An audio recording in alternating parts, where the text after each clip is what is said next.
thought you weren't. Yeah, it was on TikTok, bro. He said, "Yeah, I've been watching you since like late elementary. I graduated high school, man. Like, we old. First of all, you just graduated high school. You are not old, buddy. What the fuck? Late Already elementary to been on this graduate journey high with you, school? bro. Yeah, That is kind of old. you just graduated high school. All I'm saying is you saying what'd you just say? Dope? Yeah, Crazy. So 2012. it was a bit. Ladies and gentlemen, Nasty. He's on fire! welcome back to another episode of the Let's Keep the Buck podcast. You know, only podcast in which we try to switch things up by doing the same thing. We're matching. Me and B Souls on this side, Sage and Damo on that side. They're matching black t-shirts. Most people didn't even notice that. Be more aware. I got the guys here with me. Damo, how you doing today? Doing great, man. Doing great. It was a cool little day. Had a nice little stream. Shout out SLZ for the raid. Gave me the power I needed in today's wager. To everybody that was there, Dub isn't a pussy, man. He paid up, guys. He paid up. Oh, wow. Okay. Oh shit! You beat somebody on stream. TSO Sage and the S stands for sick. Yeah, unfortunately it does. We're about at 65% today. Hopefully we can stream after this pod. I'm gonna need the guys to carry me this pod. Won't have too many tangents, but hey man, I'm still here, man. We still clocked in. Let's get it. Nah, everybody's had their flu game. It's your time to I had my flu game in the past, man. Mm-hmm. There's no two flu Destiny games. was a flu game. You're right. Yeah, I had a flu game. Well, okay. Sit this one out. Exactly. Damn, I'm trying to figure out somebody that would pick up slack and a basketball reference. Jalen Brunson, B Souls. Hey guys, Yeah, how you doing today, man? how we doing today? I'm doing good, man. I'm doing great. Had a calm little weekend, you know. Got a lot of vitamin D. The sun was out. I was chilling. Don't make it AO, bro. Don't make it AO. This is how I know I'm around you niggas too. I didn't know that. Hey man, double Actually, vitamin D. I got some vitamin D too. Yeah. You gotta get you some sun. Sometimes this more to this. Sunny D. All right, see now you're asking for it. Boss. I never had that drink. Sunny D. Overrated, Bev. Hey yo, I know somebody named Sunny, so I've never had Sunny's D. No, Oh my god. that's crazy. That's what you just did was crazy, dog. Wow. Okay. Hey, yo, I blame y'all, bro. I literally am like this like 24/7 now in regular life. Like niggas will really say something, I'll just be like, hey, yo. I do it at work. I be doing it at work on the My girl call. be doing it now. Yeah, What you mean, AO? Wait, you didn't get it? Nah, run it back. And she has to explain it for me. I be My saying, girl be mad. Oh She- hell, bro. Pause what? What do you mean? Nothing, baby. Just no. What? Pause what? What am I pausing? Like, oh my god. All right. Did I miss something? it's gonna come soon enough where she starts. She gonna be. She's pausing. saying AO, and she goes, so that's not AO? Damn. Yeah, she gonna be mad when it's not Ayo. Hey, I be getting my girl with that one. That's not Ayo. Come on, now you forcing it now. And then she'll say something, and I'll be like, "Hey, yo, come on, bro." Nah, I fucked around and said Zab in front of somebody. Zab will piss him off. That's all I'm gonna say. Zab will make him mad. Zog is kind of great. Yeah, Zab made them a pissed. situation. Right, hell yeah. If you're new to this, you want to be true to this, make sure that join button, make sure that subscribe button, make sure you hit that like button, make sure you unsubscribe, then resubscribe. So it looks like we're getting, good traffic going on here. Make sure you make a burner account and subscribe there. Make sure you follow us on Twitch. Make sure you hit the notification bells everywhere. Then make sure you download some sort of podcasting application. Matter of fact, download all the podcasting applications. Follow us on all those pages. Download us on there. Excuse me. Get you a Let's Keep It a Buck tattoo. DM me for a shirt. I might get you a shirt. Be the brand. Brand us. Help us brand us. You know what I'm saying? Yes. That's what people should be doing. If you do all that, then we might fly you out. We might fly you out to one of our cities. Not promising that we'll link, but we will potentially fly you out. You're going to be mad when it's Boston. Damn. Boston, huh? What was the weather like today? It was actually pretty warm out today, bro. I think it was 40s today. It was 40s. No way. Nah, for real, bro. It's possible. It's 50s now. I was walking my dog with my Crocs on today, man. Oh, 53. It was 53. It's 41 right it's now. 50 right here. Yeah. I'm saying no way it's not 70. Well, it's 50. Oh man, I'm telling you, them couple of trips, man. Every time I go out the state, I'm like, yeah, I'm gonna die in a warm weather state. I'm telling niggas now. I don't know where. I'm dying in a warm weather state, bro. Why does somebody just DM me? This is the DM for a shirt. Let's get it out of the way, man. We got to start with basketball.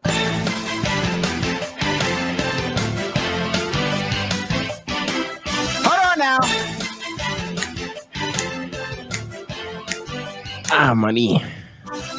Yeah, there we go. Injured time. Breaking news from Souls Wojnarowski. Yes. Swiper signs a long-term extension. Oh, that's what we started off with. That's the basketball? I thought we were starting off with Oh man, here y'all go hating. That's what I'm saying. How do we feel about the acquisition of player's choice of Swiper? Great signing, man. I think dope signing. Great signing, man. Couldn't be better. Talented free agent. Shown the ability to talk about the things that people don't want to necessarily hear and make it entertaining. You know, I'm very, very excited to see what Swiper's going to do. I think he'll average about 15 points in his debut, go on to become a fantastic 20-25 point per game scorer. It's gonna be nice. Nice. Okay, so we needed to know.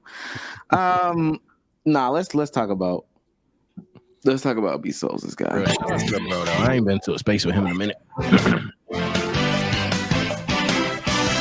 Can I just get you guys' MVP rankings? Just your top three. Just let me get your top three right now. Don't think about it. Okay. Off the cuff. Go.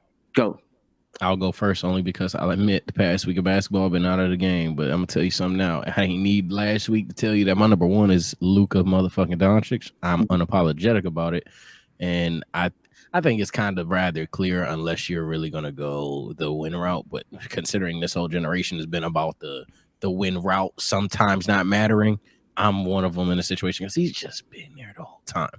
Two, I will say, hey, if we have to put some wins on that motherfucking board, it's a coin flip between, for me, SGA and Jokic. I've debated that against the wall, so comment below who's your second and who's your third. But I think it's, for one, I'm not some biased shit. I know he's the GOAT, but like for real, I think it's actually Luka. And then 2 and 3 is debatable, but literally on a game by game between SGA and Jokic. For me, I'm gonna go Jokic number one. I think he's had the best combination of winning and statistics out of everyone. He's been the most consistent out of everyone. And then I'm gonna go. It's a toss up for me, honestly, between Luka, SGA, and Giannis. So honestly, it doesn't matter what order you want to put those three in. But right now, if I had to put a dot on it, I'm gonna go Luka, SGA, and then Giannis. Out of those four, Giannis is a good name. I ain't mentioned. For me personally, I'm gonna go. Would have been Embiid, but he got hurt, so obviously, yeah. Luka, Jokic, and then first. Nah, I can't even say these too low. Luka and Jokic is running away from me. Running away from me. It's really those two. You don't even think SGA is it? Oh, and SGA. I would say SGA 3 and 4. Okay. So I noticed a theme. Nobody said Jayson Tatum. Uh-oh. I know where this might be going, guys. Are you ready? Yeah, nobody said Jayson Tatum. And a bunch of guys have theories as to why a guy like Tatum isn't in this conversation. They might be pounds. I want to start with Draymond before we get into Jayson Tatum's comments, though. Because he himself, from my understanding, said something about it. What is it? Start with? Okay. Let's hear Draymond, friend of the show, correspondent on the ground. So the MVP race right now, Joker is the favorite on DraftKings. SGA, Luka, Giannis, and Tatum, the next 4. Sometimes it's like that team is winning and that guy's the best player and playing well. Clearly, the goalpost has shifted dramatically. Because in this guy's case, he's 5th, and they got a 7.5 game lead. That goalpost is moving on JT. I don't know what JT got to do. I do know what JT got to do. I told y'all last time what JT got to do. JT will not be taken serious for the MVP until he win a championship. And it just hasn't been that way for everybody else, I must say. It's not that way for Joker. It's not that way for Giannis. Not that way for Embiid. Joel. I mean, golly, that is brutal. Young fella, I don't know how the goalpost moved on you like that, but they should acknowledge it because those are the facts. Facts over feelings. I like it when Draymond speaks, man. Correspondent on the ground. Draymond Green. Some would say. Why did you guys skip over Jayson Tatum in your MVP rankings? Well, I'm gonna go first since this is my guy. He just hasn't had a better season than the 4 guys I named. It comes as simple as that. You can give Jayson Tatum credit for the season he's having, for the way he's been leading this team and being the best player on the best team in the league, without involving him in the MVP discussion. I think people are not used to a guy who's led his team to the best record in the league or second best record in the league, back-to-back years putting up good numbers, yet has never won an MVP. I would like to ask chat when the last time that has happened, because I don't think it's ever happened before. But the MVP to me is always based off of an 82-game sample size. It is a regular season only award. It should not take into account any seasons prior expectations. It's just who is playing better in this 82-game season. And if you look at statistically, the 4 guys are putting up better numbers than him, and they're winning as well. It's not like they're losing, aside from maybe Luka. But even Luka and the Mavs, they just came from like a 7-game winning streak that ended last night, so they're winning too. And it's really as simple as that, dog. Yeah, for me, Tatum wasn't there because, like I said, I haven't even been up to tabs in the last week of basketball. I'm shameless and I'm in that. I'm gonna watch hella basketball this week, unfortunately, because goddamn, I need to make this up. But what I mean by that, what I bring that up to say is that all season long, what I've heard about Jayson Tatum in the narrative is that he's sacrificing his numbers for wins, and that's fine. He's still sacrificing his numbers, so it doesn't. I can't say because he's doing something out of good faith that he's simultaneously gonna warrant winning the award, especially when, as Bezos mentioned, you just look at the statistics. I mean, I don't hate Jayson Tatum, and he's wearing fucking green. But at the end of the day, Jokic is just clearing him. So there's a minimal argument you have over a guy like Nikola Jokic, and then obviously I think Luka is just shitting on everybody. It's a matter of wins. So at the end of the day, Tatum couldn't be playing winning basketball, and that's fine. We've always had conversations about who the best player in the world is and how that person is an MVP. If the best player in the world or the person that's playing the most winningest basketball were to win MVP award every time, LeBron would have maybe 15. I'm like, not going, no cap. It is what it is. So at the end of the day, if even the Celtics fans, if he's making this sacrifice and playing the winningest basketball, that's fine, but it doesn't move the needle in terms of winning MVP. Now, he is in the top 5. I think that's kind of fair to say, kind of easy to say, to be honest. But as Damo alluded to earlier, that 5 spot is kind of vastly different from that 3 and maybe even 4 if you include Giannis. Yeah. I think for me, the only reason why I didn't include him is, I mean, I don't want to just sit here and retweet everything that y'all saying, but y'all kind of hit the nail right on the head. This team isn't winning enough for me to justify the dip in production compared to everyone else that's in the race. It's not just like, oh, Jayson Tatum is on this team clearing the NBA, and these guys are just putting up great numbers, but they have no chance. No, I mean, the Celtics number 1 team in the NBA, 45 wins. There's 2 teams in the West battling for first with 40, and both of those players I had in my conversation, and one of them is vastly outproducing Jayson Tatum. SJ is vastly outproducing him in terms of scoring and just other things that he's doing. So I mean, he just doesn't have the case production-wise, and he doesn't have the case narrative-wise, because if the narrative this year was to give it to the best player on the best team, then he's absolutely going to win. But it's just not narrative fitting this year. I think the narrative just isn't in his favor. Let me read some stuff from Jayson Tatum, and y'all may have already answered it, but I'll spin the block. Jayson Tatum says, I don't have the points per game that the other 3 or 4 guys will, but I think the voters are smart enough to understand the dynamic of our team. Essentially having to do less scoring maybe on certain nights, but still impact the game in a lot of ways to kind of ensure that we win every single night. I want to play his video talking about it because really this stems from what he feels is disrespect from voters or commentators really about his chances of winning the MVP and what they do consider and what they don't consider. Yeah, I mean, there's been a lot of talk about that the last couple of days, and those guys are putting up ridiculous numbers every night and doing a lot for their team. I have no problem with those guys being the leaders of the MVP race. I wasn't saying that I needed to be first. I just had a problem with some people on TV saying that the reason why I won't win this year is because of something that happened 2 years ago. That was my only disconnect. There's a lot of talented guys in this league right now. There's a lot of guys doing great things. I won't have the points per game that the other 3-4 guys will, but I think the voters are smart enough to understand the dynamic of our team. Essentially having to do less, scoring maybe on certain nights, but still impact the game in a lot of ways to, kind of ensure that we win every single night, that we're in, first place, that we're trying to be the best team, that everybody on the team feels valued, right? That it's not just about me, because I'm going to need everybody, down this stretch. Shut up. Damn.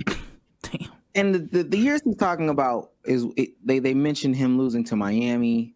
They said, I don't know what Jayson Tatum is going to do against like Jimmy Butler when he faces him up, which I don't think, Celtics fans are still afraid of that. They talked about Giannis as well. I know the clip you're talking about. That's a little bit out of context. Is it? Yeah, because I watched it. It was after a TNT game, and it was Bob Myers talking, and he was just talking about the questions that the Celtics team has to face moving forward. And like a part of that is the questions that Jayson Tatum has to answer, but that had nothing to do with the MVP conversation. I think there was another clip though, and I'll find it. I think it's from, but nonetheless, I do think those things matter though when we talk about MVP voting and stuff. Like people take those things into consideration. The playoff fails that you had in the previous year.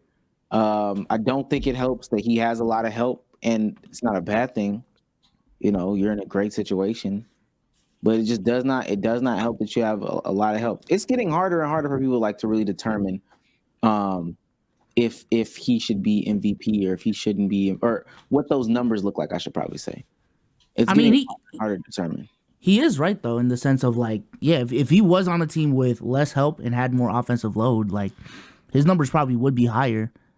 He was able to score 30 points a game already on a stacked team last season. Imagine with more touches, I could see him averaging the 33, 34 points per game that some of these dudes are averaging. So I see it, but just when it comes to this MVP discussion, I just don't necessarily know how he's tying that in. And I do think while the conversation around the MVP winner now is much more nuanced than it ever has been, it is not just winning bias. It is not just statistical bias like a decade ago. What I will say is, and I think this is what Tatum is showing with the statements and the conversation, is motherfuckers are dead ass confused as to what an MVP is now. Because there was precedence and it was being followed relatively consistently. But now that it isn't, it's all right, what are we basing this award on? But I mean, I guess I don't agree, but I agree, but it's gonna change every single year, buddy, and it's okay to not win it every single year. I guess where I want to go now is because this is a conversation that I've been seeing on my timeline, at least in regards to this. We got to say that he's better than somebody to have him in these MVP conversations, and one name that they keep throwing around is Luka. So is Jayson Tatum better than Luka? No. No.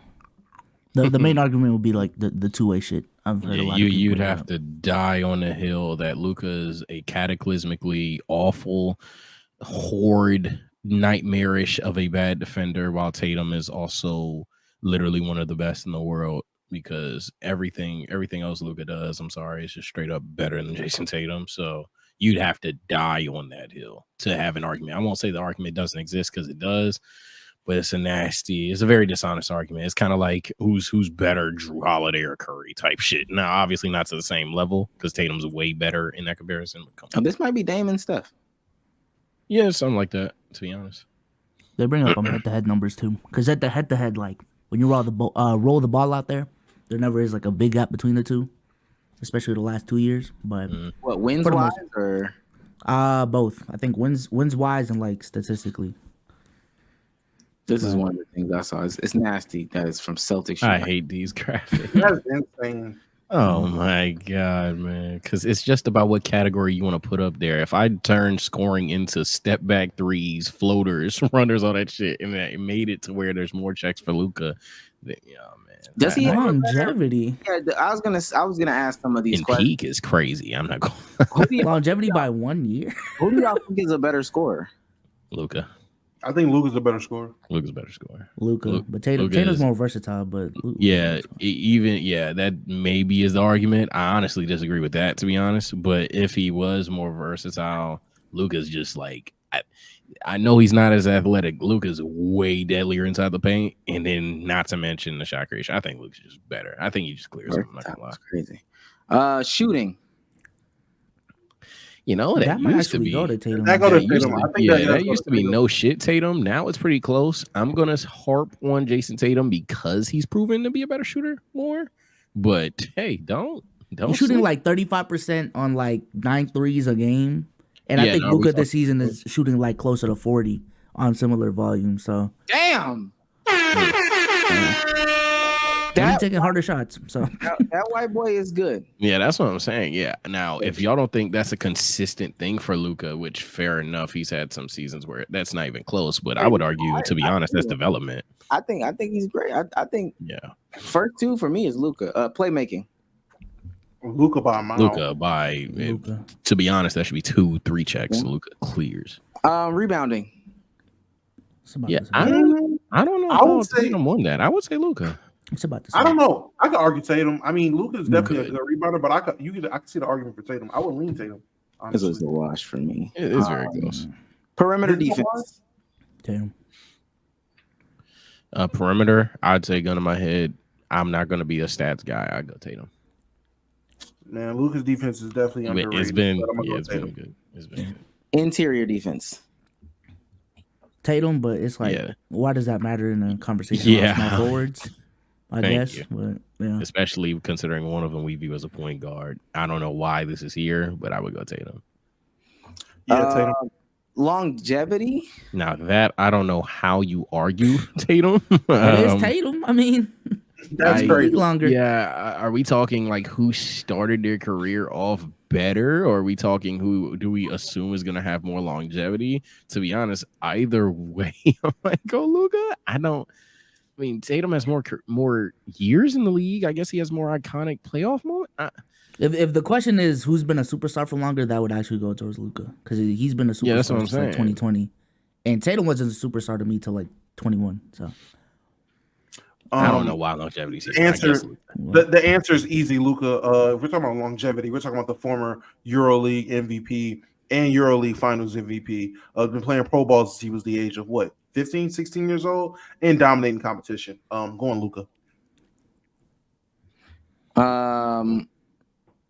Okay. Peak. Luka eviscerates. I'm going Luka. Luka on his best day is significantly better. damn, yeah, it is. It's Luka. Okay. And then Bad playoffs. Barging on my door. Playoffs, Luka. Tatum's more proven in the playoffs, but Luka's production in the Oh, playoffs. man. What does that mean? He's been in the playoffs more years, and we have a bigger sample size of how successful he can be in deeper runs. But Hey, I'm still going Luka, so don't get on my case. Yeah, I don't know. Yeah, I guess it depends what you care about. Who makes the playoffs more versus who plays better in them. I think in terms of playing better in them, you have minimal argument to not say Luka here, but Tatum does get there and consistently go further. So I I'm guess going. I'll say Luka's a better performer still. Yeah, I guess I'll say Luka still. Yeah. Hold on, real quick, y'all. Yeah. So I guess my next question. Wow. Bezos and Damo get this one because there's some in the oven.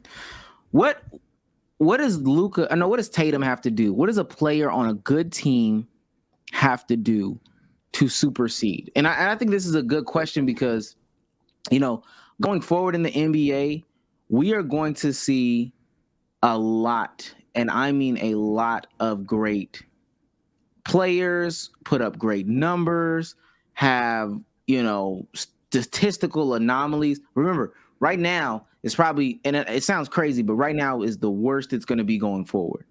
Right? Tomorrow's going to be better, more efficient, more players, better, more efficient. But if you're on a good team, you're not going to get these looks like he's saying. So what does a player like a Tatum in the Tatum situation have to do in order to win an MVP? If there's going to be a guy, and I want to know how it shakes out this year, but like we said, Jokic is putting up crazy numbers, Luka's putting up crazy numbers, SGA is putting up crazy numbers. How does a guy like Tatum get into this conversation? I think for me, it would be upping his efficiency. It'd be upping his efficiency. Like he can have the same shots that he has right now, but if he's shooting, I don't know, closer to 50% or 53% from the field, if that 35 is closer to 38, if that 80 is closer to 86, if he's already averaging 28 with the efficiency that he's having right now, inherently the numbers are going to go up too, right? So we're looking at a dude, best record in the league, averaging 32, 33 points a game on 50, 40, 85 splits. Now the winning gap is going to have to there has to be a significant gap. Because every single year, Jokic is still gonna put up the 26, 12, and 8. Every single year, Giannis is still gonna put up his 30, 13, and 6. Luka's gonna put up his 33, 9, and 7. So the efficiency gap really needs to be there, and the winning gap needs to be there. If he can make a case at the end of the year that he's a two-way player who's giving you 33 a night on great efficiency and winning like crazy, that's an MVP to me. But I think for me it's super simple. Up his production. That's honestly really it. He just has to have the numbers to match with what the rest of these guys are doing. Unless or the team just has to win on a bigger scale. Not a bigger scale, but increase the gap between the rest of the league. Like show all right, if I'm sacrificing these numbers, we are winning tremendously compared to the rest of the league. I'm just not seeing it. That's the one thing that is holding it back for me now from being in that conversation. Yeah, I'm presuming based on what you guys are saying, it's what would Tatum need to accomplish to win either this one or future ones. It's on that realm, but what I was saying was that teams, again, what we're seeing now from players and their stats is only going to get better, right? They're going to get more efficient, put up more numbers, et cetera, et cetera. So if you're going to have guys who are going to put up numbers like this on this level, and then you have guys who are going to be on good teams who can't put up that production, but still look like great, dominant players, best players on best teams. How do those guys get into the MVP conversation if over here somebody's putting up 30 points on, 70 true shooting percentage while attempting 12, 14, 15 threes a game? Yeah.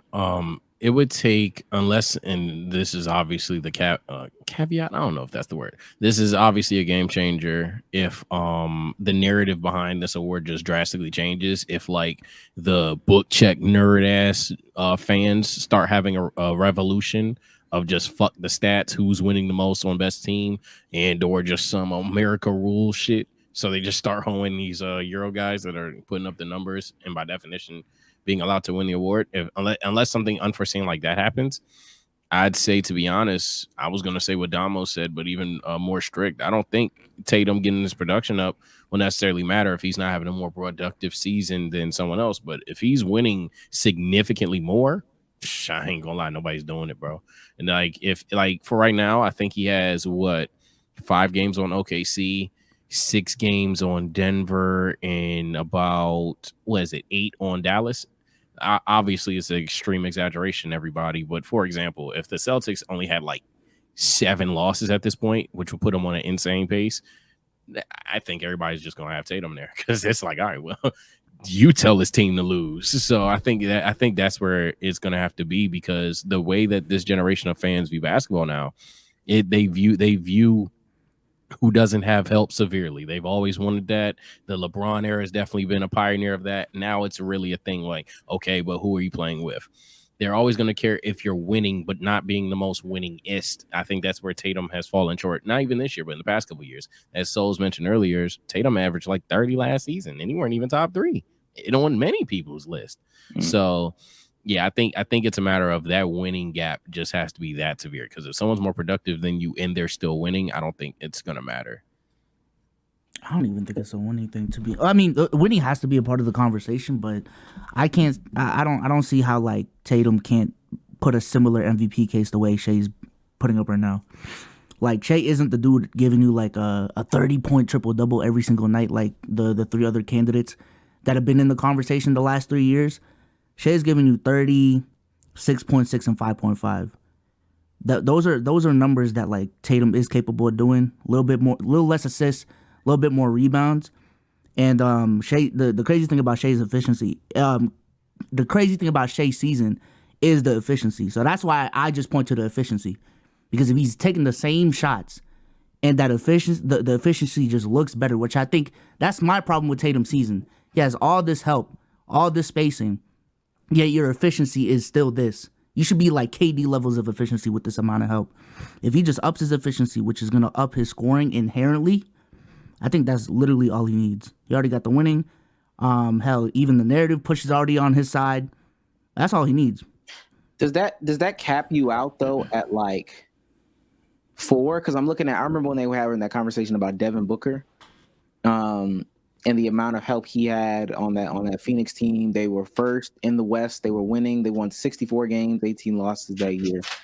And if I'm not mistaken, I mean, this guy had a pretty efficient season, 27 points on 47% from the field, 38 from 3 on 7 attempts, 87% from the line. And let me see what his true shooting is real quick.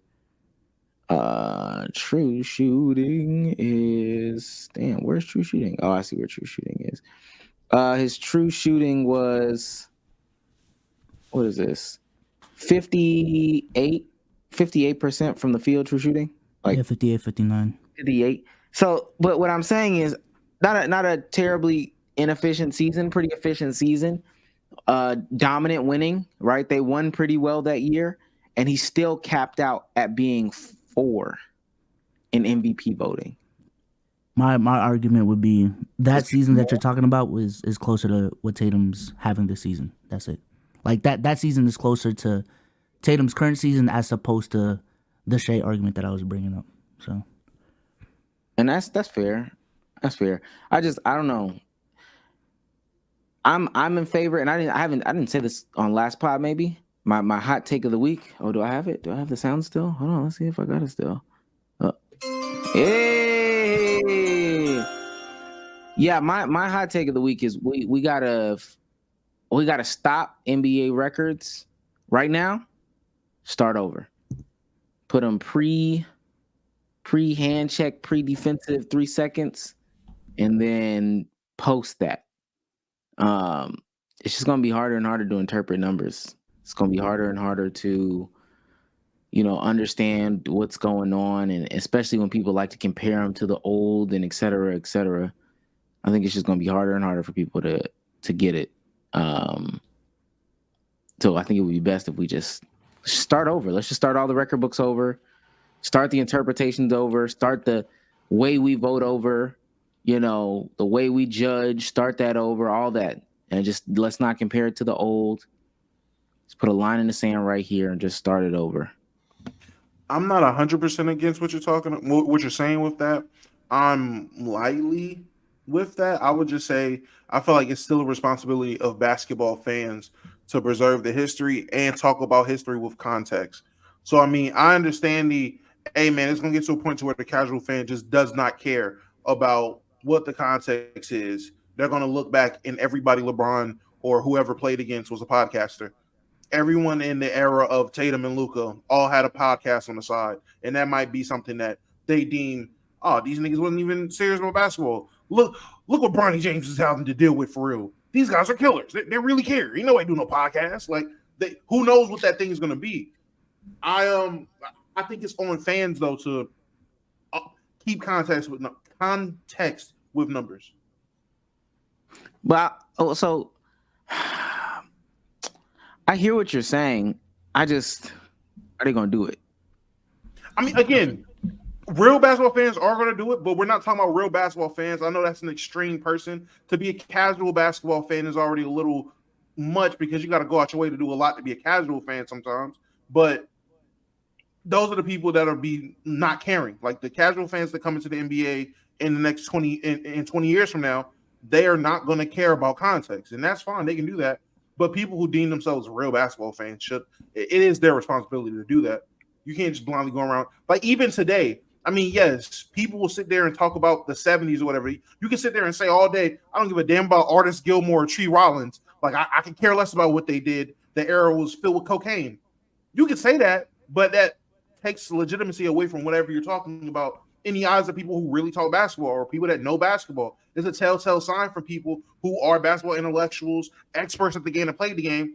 Oh, you're just talking from that point of view. You're that type of person. You'll have a label on you. Yeah, stats will always need context anyway. So I just don't get the reason or the need for resetting the records, because it doesn't matter what the fuck if there's new records. Even like I don't know when he would have wanted to resetted the stats, and I would like to ask him when he comes back. But like, if he said 2015, like even if we stopped the line at 2015, you still needed, you know what I'm saying, like context with stats back then, comparing between eras. So yeah, for me, I would say I like the idea, but I can't get past the realistic viewpoint of players ain't gonna fuck with that shit. Whether you're a current player, you're gonna see like, I guess your stats highlighted in red or something, or like asterisk, and people won't be like, that's easy to spin that narrative into, well, you wouldn't have done that in this era, which is around, but I think we're talking about abundance, not existence in terms of these arguments.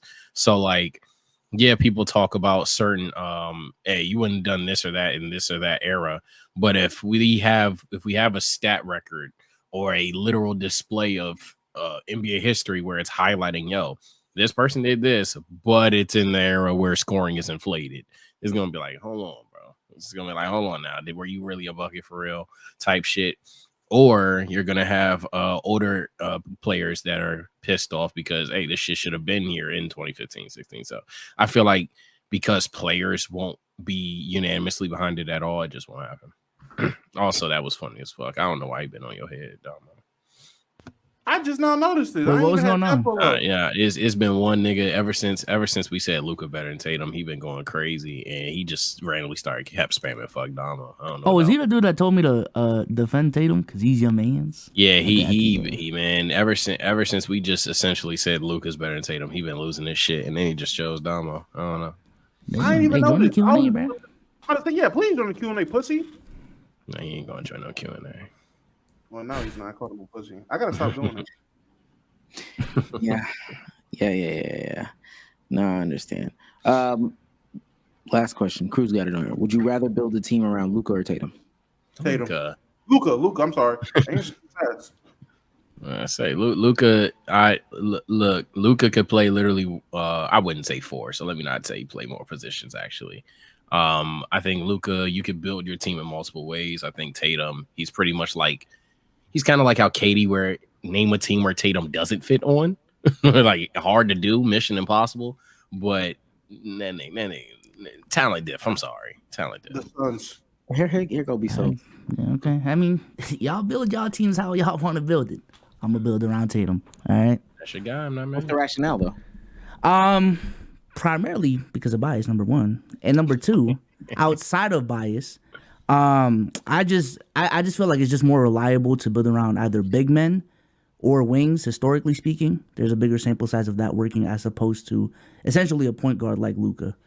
So I understand Luka might be one of the exceptions to that rule because of how crazy he is, but I'm just taking a safer route, man. I'm building around the two-way wing who can score like crazy. So I don't think that applies concerning this nigga 6'8", 6'7", but I hear it. I do. I was about also, to say, does that make Yeah, because like when are LeBron we- in 2020, when I they wouldn't say. You feel me? When are we I gonna don't get to know. the point where we're saying like Luka's not actually a point guard? When are we gonna get to that point? You can talk about it. not today. Okay. Well, take the guy that you picked, and are you building around that guy, or are you building around this guy? That's a funny one. Wimber is close to averaging a 5x5. This is over the last 5 games, though. 24, 11.2, 4.8 assists, 5.6 blocks, 2.8 steals. So are you picking the last guy that you chose, or are you picking this guy right there? This is obviously Wimber. this is obviously one of the ones. It's Luka for me. I was on the pod, and I'm not saying that he's necessarily, I ain't gonna lie. Right now, it's kind of, hey man, I was the guy that was 10 toes with Wemby when people were having the Wemby Chet debates, and Chet's still great. But hey man, it's nice to see Wemby is getting really good really fast. If this is his fucking floor, which everyone is anticipating because it's his rookie season, oh man, we have a conversation. We do. I'm gonna be honest. Maybe I am biased here for the first time in this pod. I'm going to slightly say Luka because I just know he's special. I just know it. I know. I literally seen Luka go from a okay 3-point shooter to one of the best considering volume, and he's only bound to get better. He's becoming a better defender already. He's becoming even a more clever passer. So I am very optimistic in taking Luka Doncic, but there's no bad pick here. I'm gonna tell you that. And for anybody that's about to get triggered if someone says Wemby, there's no bad pick. I'm picking Wemby. In this context, in this situation, easiest player to play around, easiest player to build around. In terms of between these two, is way easier to build a team or multiple variations of a team with a guy like Wemby compared to someone like Luka. You can convince more people to come and play with a guy like Wemby versus a guy like Luka. And the value you're getting defensively, to me, especially because this is Wemby's floor, gaps Luka's value defensively, and the offensive value that Luka gives you is tremendous. Don't get me wrong. Wemby also gives you tremendous offensive value as well. So I'm going Wemby. As the only guy who picked Tatum, between Tatum and Wemby, I did say two-way wing or a dominant big, and looks like we have a dominant big, so I'm picking Wemby. Chat. I'm going with the proven guy. I'm going Wemby because You mean Luka? I'm going Luka because he's the best player I've ever seen. But more importantly, I need to see what Wemby's a sophomore slump looks like. I need to know what that second year looks like when people are actually saying, you know what, we give a fuck. We're gonna care about this guy. We're gonna game plan for this guy. Not saying that is bad. I'm also not saying that he's having a bad season. He's having a good season, great season. Phenomenal. Now, what is Shaq? You can't say that. Is that what you can't say? Phenomenal. That's one of the words. Can't call these new guys phenomenal yet. You gotta earn it. Can't say phenomenal. Can't say phenomenal. But I think he's having a great season.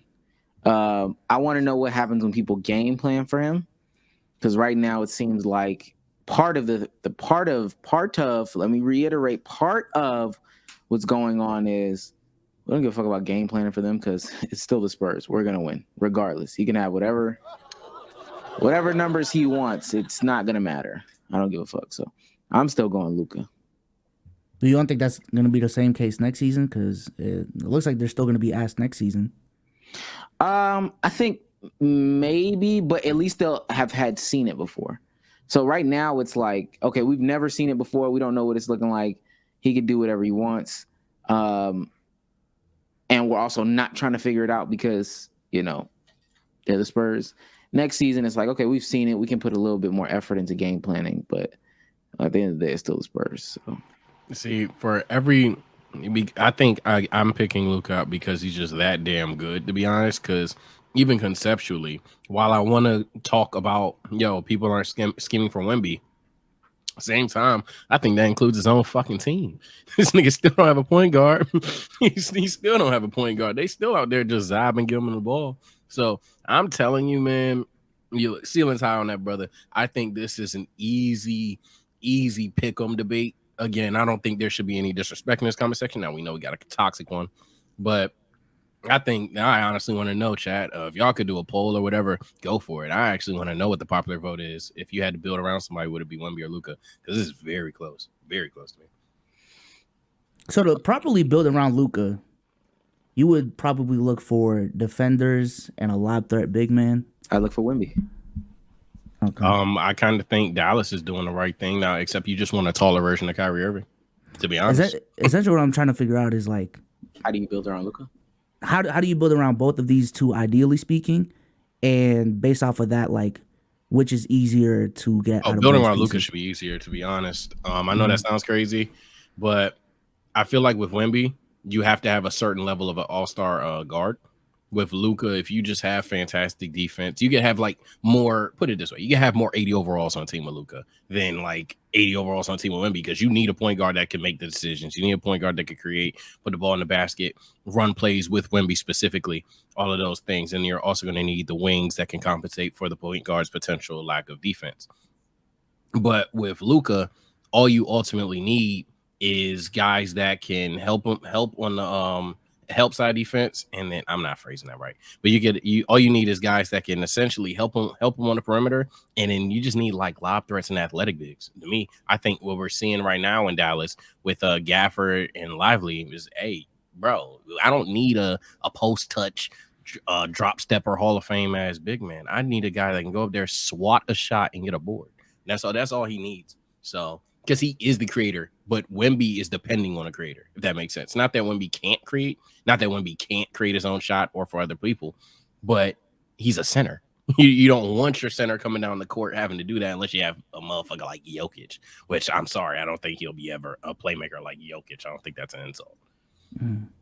I think when it comes to Wemby, I think the exact inverse of Sage. I think it's easier to build around Wemby, because I don't necessarily think you need an all-star level guard to be able to get him the ball. You just need a guard in the game plan that knows get the nigga the ball. You don't even need an extremely good playmaker to play around Wemby. You just need 4 niggas to know throw the nigga the ball. I've seen him turn entry passes to alley-oops from the three-point line multiple times, not one off in the summer league. I'm talking about that shit happened like a damn near last game, every other game. He turns entry passes into alley-oops. You don't need Rondo playing with him. You really don't need it. That helps. Having a guard like that helps, and that will help. You can, in my opinion, put a nigga like Chris Dunn back there. Put a guard that's gonna play defense and pass. I don't think you're winning a championship, though. I'm talking about winning a championship. I don't think you doing that with a guard like Chris Dunn out there. I think you need someone way better. One. Y'all are really underrating Chris Dunn's defense, and that's cool. But the point is, you don't need a phenomenal playmaker. You can get you a guy that's schemed to be the defensive stopper, a point attack defender, or whatever it is. As long as the game plan is give Wemby the damn ball and they know how to throw an entry pass, you can get that kind of a guy. You don't need an all-star level guy. In terms of wings, 3-and-D wings, a big that can either, if you're going to put Wemby at the 5, get you a 4 that can get you a small ball 4, which is all around the league. Them shits are a dime a dozen in today's NBA. Or you can put Wemby at the 4 how they did earlier this year and get you a rim running big. Go get you and not saying JaVale McGee, but that S of a player. Go get a Derek Lively. Go find you a Derek Lively. I'm understanding Derek Lively is a good player, but that archetype of big is something definitely you're able to get that. You can draft that. You can go find that. That's easy to come by. But you have multiple things you can do in case of getting a team around Wemby. When it comes to Luka, you need a specific style of team to be able to play with that nigga. Just like for James Harden, any super isocentric or ball-dependent guard, you're going to need a certain type of team around him.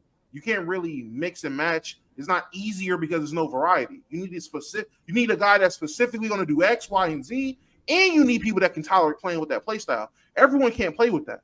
We've seen that in history. Everyone cannot play with a guy that's going to take 30 shots. Some guys just can't do that. Do you I'll also- feel as if you believe that only because that's what's been shown?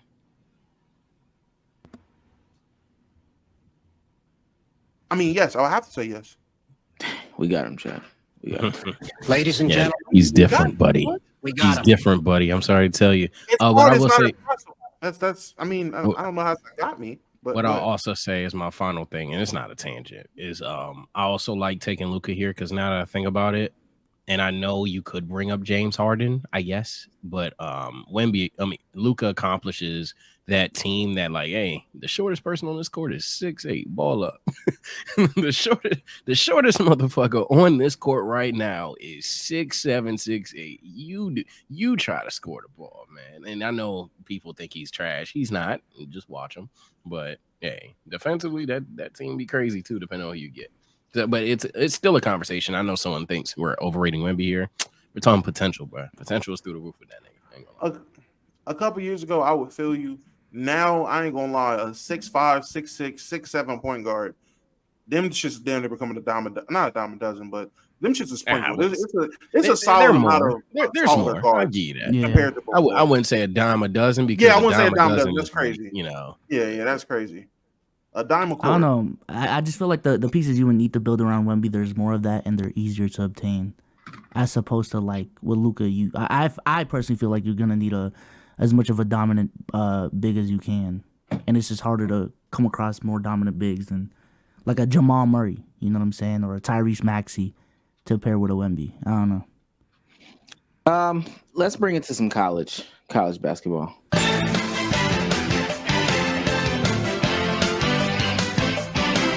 College. So y'all know I watch a good amount of college women's basketball, and we're getting the announcements now. Paige Buchers, you know, be so good. What are you rating her on the milk scale? Paige Buchers. 6.5. 6.5 milk. Okay. Yeah. So she announced that she's coming back. Now people are speculating as to why she's coming back, et cetera, et cetera. Cameron Brink. Let me pull her up because I'm pretty sure you don't know who that is. Cameron Brink is another one though. She has also said that she is undecided about if she will come back or won't come back for her 5th season, right?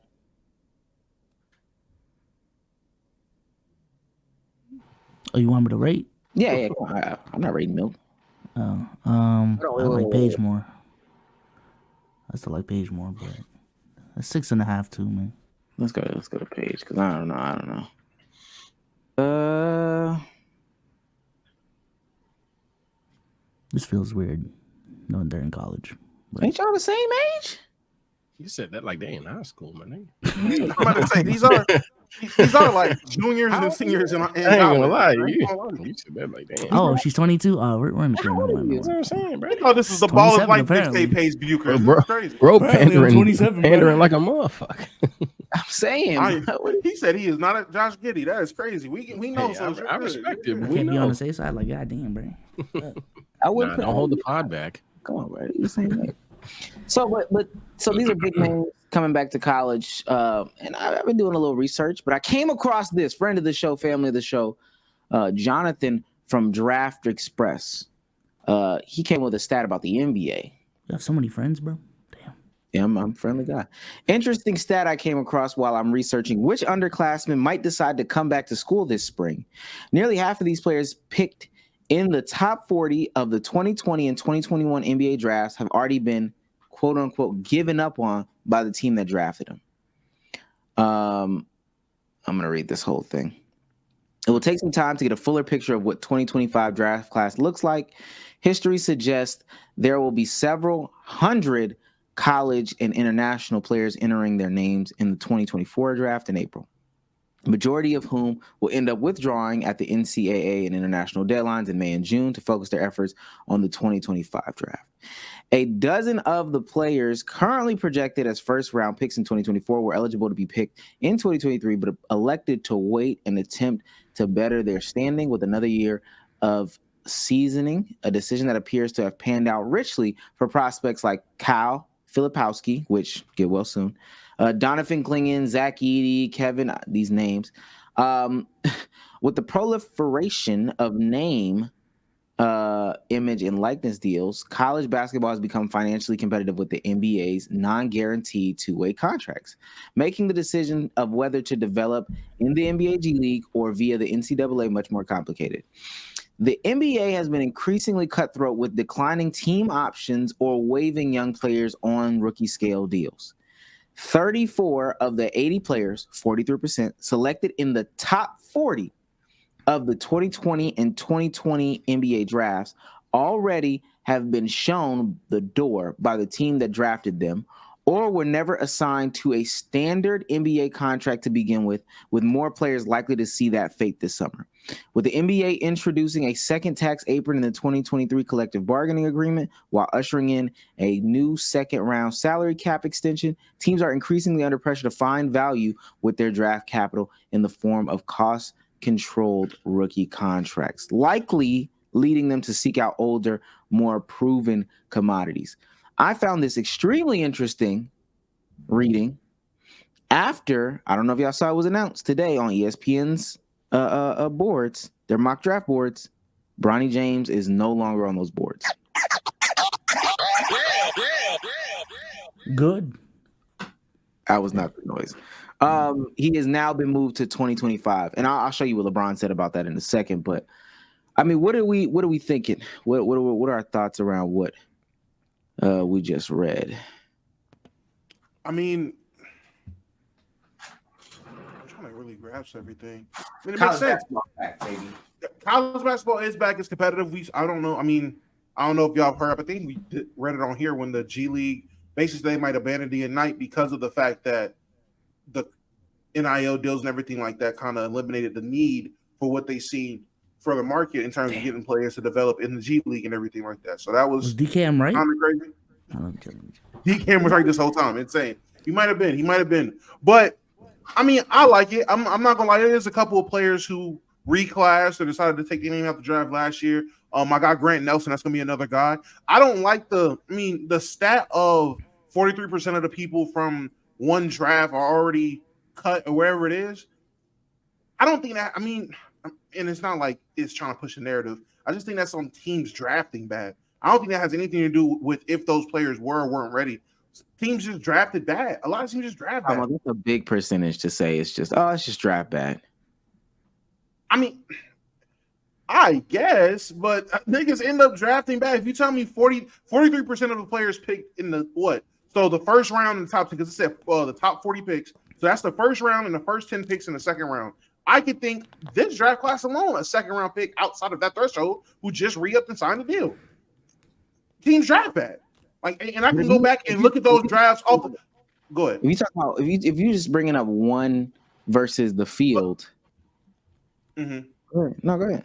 No, I'm about to say, and off the top of my head, I can't think of, and it said the 2021 draft class. I'm not going to act like I'm Mr. Basketball Reference and know that exact draft class is second round. But if I'm pulling up right now. Can I find a guy that was picked outside the last, or AO is one of the guys. Isaiah Livers has a contract. Greg Brown has a contract. Like, that's three guys right there in the second round. On the outside, Delano Benton has a contract. That's another guy. All in the second round, outside of the threshold, this very draft, all that have contracts right now this year. Is that what they said? Aaron Wiggins. They said the team that drafted them. Well, I thought they just said didn't have a contract. I'm sorry. I cut out a little bit while you're reading, but from what I gathered, from what I heard, it said guys that weren't re-up, guys that were cut or whatever it was from that draft. That was picked top 40, right? And is it truly out of the league or just being let go by the team that drafted him? Part of it is let go, but that's also some people would say that's the start of the revolving door. So what it says is 34 of the 80 players, 43%, selected in the top 40 of the 2020 or 2021 NBA drafts have already been shown the door by the team that drafted them, or were never signed to an NBA, a standard NBA contract to begin with more likely to see the fate this summer. Okay, so I misheard it. That's cool. I would just like to see out of like that percentage, how many of them like found another contract. Because from the outside looking in, it just seems like the main conversation is, yo, motherfuckers are getting out the league quick after they're drafted. But we know now with the NBA, this is the most mobile like era ever in terms of player movement. So if they're being let go by the team that drafted them, but they're just being signed somewhere else, I don't necessarily view that as a bad sign as to what things are now. So I think to be honest, while it's very easy to like have head scratchers on certain draft class and maybe just those two, I'm gonna be blunt. I think in several arguments we have about the floor of the NBA being raised, I think that's what these teams are realizing too. They're like, why do I need to settle on this guy? He might be something good. I don't see superstar at all. Fuck him. I'm gonna go ahead and sign another little bit more proven but still young 24-year-old, 25-year-old player who I think we've seen in NBA games and has more upside there. So Souls is right. I wish we had a stat to see, or if they do have a stat, who is getting that second opportunity versus just completely being obsolete and out the league. But I think as to why it's happening, if I had to just make a guesstimation, it's because there's like the floor of the NBA is raised so much so where there's more names to be signed that aren't just rookies, sophomores, and juniors even that you want to give second and third chances to, especially if you have film of them in the NBA versus film in college. We talk about job preparation in the U.S. a lot, and people be like, oh, you get a degree. Degree doesn't even prepare you to get a job. It doesn't even teach you to get a job. You learn about your job when you get on your job. Why? It's crazy because that's also applicable to the NBA, I feel. Development in middle school is trash. Development in high school is trash. Development in AAU is trash. And then when we dove deep into the one and done system, that development was trash because it wasn't any development. At any of these stops, it was never really any development. You get your skills trainer who teaches you to be some on-ball dominant guy, no matter how tall you are, no matter what skills you have, no matter what. And then for high school, they just let you run wild. Of course, middle school, same thing. AAU, same thing. These people aren't teaming up with each other. They're running from each other, getting on different programs and whatnot, just so they can, play lower comp so they can get some of these things off that they'll never do. Then they get to college knowing that it's a rental. They don't even get books. Them niggas they don't get no books. They ain't gonna be there for that long for the book to matter. Don't even worry about me. And then you go into the league and you don't know what you're doing. You don't know what you're doing. The only difference between something like this and I know people are going to hate it. I'm ready for the comments. I'm ready for the backlash. The only difference between like this and the WNBA is that there's more chances for you to fail and bounce around here. But none of them are prepared. So people say all the time, oh, why is this WNBA player, she was great in college, why she overseas now or she's not playing in the WNBA? It's not enough spots. But the same thing happens in college. I mean, in the pros, in the NBA, I mean, they bounce around. And it's because nobody's ever developed them. And I will say one thing that does happen, and Steve Clifford even hinted on this, in the process of having these guys bounce around and before you realize they're not good, this happens. Steve Clifford, the NBA is full of all these guys. They play because we drafted them 6th, 7th, and 8th, and we don't want to say, gee, we might have made a mistake. And by the time they're 23, they're gone, and 2 more coaches got fired. And I don't, I mean, is he coaching the Hornets right now? That's the Hornets coach. That says a lot. Says a lot. Yeah, trust me, he's fought for his life so much over the past couple of years. But what he's saying is true, because I mean we've had the coaching conversation 50 times, but I don't want to be. I don't want to blame, this player because he can't shoot and he hasn't figured out how to pass or hasn't figured out how to, get into a defensive stance or figured out any coverages and all this stuff like that. It's the coach. It's the coach. We drafted this guy. It's the coach. And then 3-4 years later, oh man, Jonathan Isaac is Jonathan Isaac.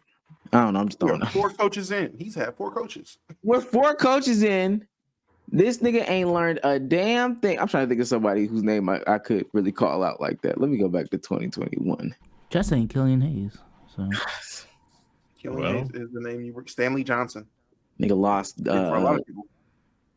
Justice Winslow. Even they tried him at point. they did everything with that nigga. They did everything for Justice. They did everything with that nigga. DeAndre, no, hey, see, maybe he's just He not. got another contract. I Jalen don't Green know. getting up there too. All right, let's relax. Not too much. Here y'all go, bro. Here we go. I think I want my Filipino guy to fail. Why would I want First, that? we talking bro? about Killian why'd you Hayes, bring that up, and we bro? end up Why'd on you bring Jalen that Green up? somehow. That's how these Maybe conversations always go. Denny Okay. Avdia isn't good. You know what I'm saying? Jalen Whoa, not Smith. so much on Denny. Yeah, see, this is They conversation gets nasty. just punted on Poku. Finally, I like seen that. I was like, damn. They just cut him. Like, damn. because That was the same dude who every single team has 5 untouchables, bro. It's cool, bro. yeah. It's What? cool, bro. Damo, you are one step above DTP. I want you to know that for a fact. Nah, it's crazy. Whoa, that is insane. That's insane. I don't think that's I ain't insane. gonna lie. Nah, I don't think I don't think I'm that far gone. Yeah, y'all gotta run that. That far gone. That's insane. Y'all go over here, man. That's insane. Y'all settle that. Y'all settle that. Where's the Y'all got animosity? 1v1. Y'all got Where did that come from, 1v1. bro? No, Where did there's that no. come from? Stop! Please don't let them gas this. No, You're. I don't know. Oh my god! One step from Romeo Langford over Kobe, mind you. So my fault. Right?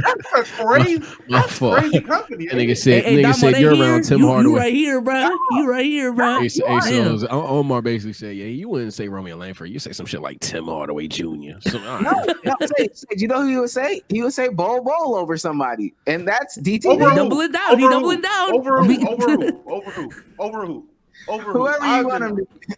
Go ahead. I have been very consistent about my takes on Bol Bol. I thought he was just a cooler role player. I've never said he deserved to be Oh over. my god! He really didn't deserve to be over. Who am I trying to put Bol Bol over that he doesn't deserve to be over? No, he's a role player now, but I remember when you were saying the Hawks should have drafted him. Hawks should have I drafted him. still feel like the Hawks should have drafted him. I'm standing on it. I stand on. Would you? Let me ask. Bol Bol, DeAndre Hunter. I know you rather have Bol Bol. Stop it. DeAndre Hunter. No, DeAndre that's- Hunter. You're saying that to shit. say things. You're saying that because the camera's on, man. I get it. Okay, y'all get back on camera. Stop. Trying to get more friends in the pod. You get it, bro. No, but I think what Steve Clifford is saying is true. And with that being said, too, I'm glad people are making their expectations real. I don't know. I don't want to say that I'm glad that Bronny's looking at this next year or whatever, but some of y'all need to go back to college. I don't know, bro. The more and more I get removed from college, the more and more I'm like, damn, it was a good time. So the more, I age up, I just feel like anything that gets people in college for those 4 years as much as they can, I'm honestly for it, bro. I don't know. So that was college is a good time. Go back. No, I think why I'm saying that is because it seems like they're not gonna teach you. They don't got time to teach you. You need to figure out your NBA skill while you're not in the NBA, because once you start that clock is gonna keep going. You can't slow it down, you can't push it back, all that stuff. The only time that you could do that is in college. That's the only time you can slow down your clock, pull it back a little bit, or whatever the case may be. And I think people like Jaime Jaquez and some of these other guys coming out this year, even like they said Jaden Ivey and Benedict Mathurin, some of these guys that went back for a couple years, they're the blueprint right now for a lot of these guys. So you could say Bronny got the same stats as Jimmy Butler in college. He could be Jimmy Butler. Bobo, No, I do think we're at a point now where we're so removed from the stats and being good in college to translate to the NBA. I just feel like certain skills or whatever the team deems they can use is what's important. I don't think stats are indicative to how good you're going to be as an NBA player. Because niggas who drop crazy stats and then they aren't even given an opportunity at the league.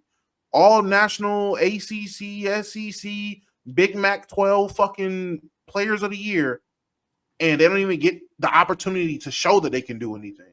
It's literally what the team values. You don't think it plays a part? I don't think it plays the biggest part, as much of a part as it used to. I'm not gonna say it doesn't play a part. It's not as important as back in the day. I remember growing up, man. If you didn't average X amount of points or have a good looking stat line, don't even think you're coming out of the draft.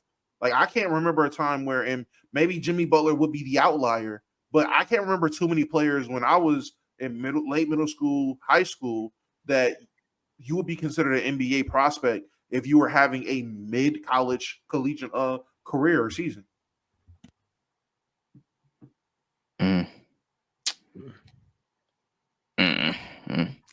Okay. Speaking of specifically Kyle, because we brought his name up, this ain't gonna be long. I'm not gonna show the video because I don't even think I had a video. Plus, I didn't watch it, and I don't want to see that nigga sprain his ankle. Court storming conversation back. Don't gotta take long. Duke lost to Wake Forest on Saturday. I want to say it was Saturday. Wake Forest. They lost to Wake Forest on Saturday. Naturally, the kids stormed the court.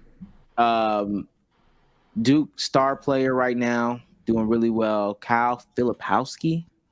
Yeah, I'm gonna butcher his name. Supposed to be a lottery pick too, I think. Yeah, supposed to be a lottery pick. Went out there, or well, not went out there. Was already out there when they stormed the court. I guess he stepped in the commotion. He sprained his ankle. Late February sprain, right before March, right before the AC tournament, sprained his ankle.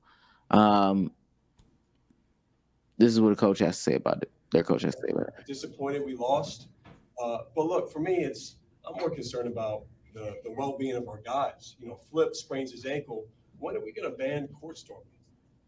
Like, when are we going to ban that? Like, how many times does a player have to get into something where they get punched or they get pushed or they get taunted right in their face? And it's a dangerous thing. And I don't want that to take away from the game that Wake played.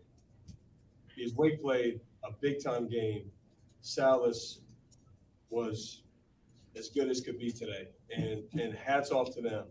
But you look around the country and Shut up, Hunter. It's now Flip. I don't know what his status is going to be. He sprains his ankle. And it's one thing, like when I played, at least it was 10 seconds in the court, you would storm the court. Now it's the buzzer doesn't even go off and they're running on the floor. And this has happened to us a bunch this year. It's part of it. I don't sound like y'all losing a lot. I ain't gonna lie, but that's not the point. I don't want this to take away at all from Wake. They earned it. They deserve the win. Steve is a hell of a coach. I respect the heck out of him and his team. They're really good. And if this is an example that they need to be in the tournament, what are we even talking about? So I'll answer any questions, but for me, that's hats off to them. We need to be better. We need to learn from this. But that needs to stop. I'm gonna show y'all what Jay Billis has to say, because Jay Billis, a college commentator and sports analyst, he had a really, really interesting way of solving this issue. How to get people to stop storming the court. As the old people are funny. Hold on, I'm about to play it right now. This is funny. All right. But the truth is, nothing's going to change now. We're going to talk about it. It's going to go away, and nothing's going to change. And if they wanted to stop it, they could stop it tomorrow. The administrators will tell you that security experts tell them that it's not a good idea to try to stop the court storming. That could cause more problems than it would solve. But you don't have to stop the court storming. One time, all you have to do is once they're on the court, don't let them off. Just say you're all detained and give them all citations or arrest them if you want to. And court stormings will stop the next day. There's no accountability for this. Fans feel like it's an entitlement, and the universities like it, and the truth is we like it. Now, one last thing on this. And hey, you gonna storm the court or you gonna get arrested? So you think ain't nobody gonna try to run off of the court? Do you know how many? No. You know how many policemen you're gonna need? You're gonna have to get the entire PD, that city's PD, to pull up to that one game, hopefully, and no one knows they're gonna win. So you're gonna have to have the whole PD there for that whole 2-hour span. So there's no other police in the area, or you're gonna have to call police in for some, call the National Guard, and hopefully you upset the favorite, and then wait for everyone to storm onto the court from the student section, and the niggas just came back to college because they missed it after 3 years, and then you're gonna be like, hey, everybody stay here, and they just gonna sit there. They just stay there. Dom, are we trying to accomplish a mission or not? What's the mission at hand? I think that works. This is the objective. That works maybe.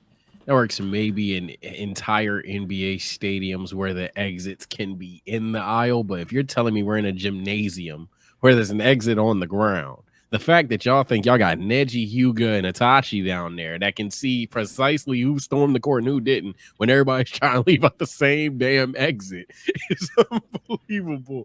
The idea that we're just gonna have motherfucking National Guard, they're just, hey, he touched the ground early. Hey, get his ass. Like that, man, I ain't gonna lie. That'd be a tragedy at Duke U. I don't know, man.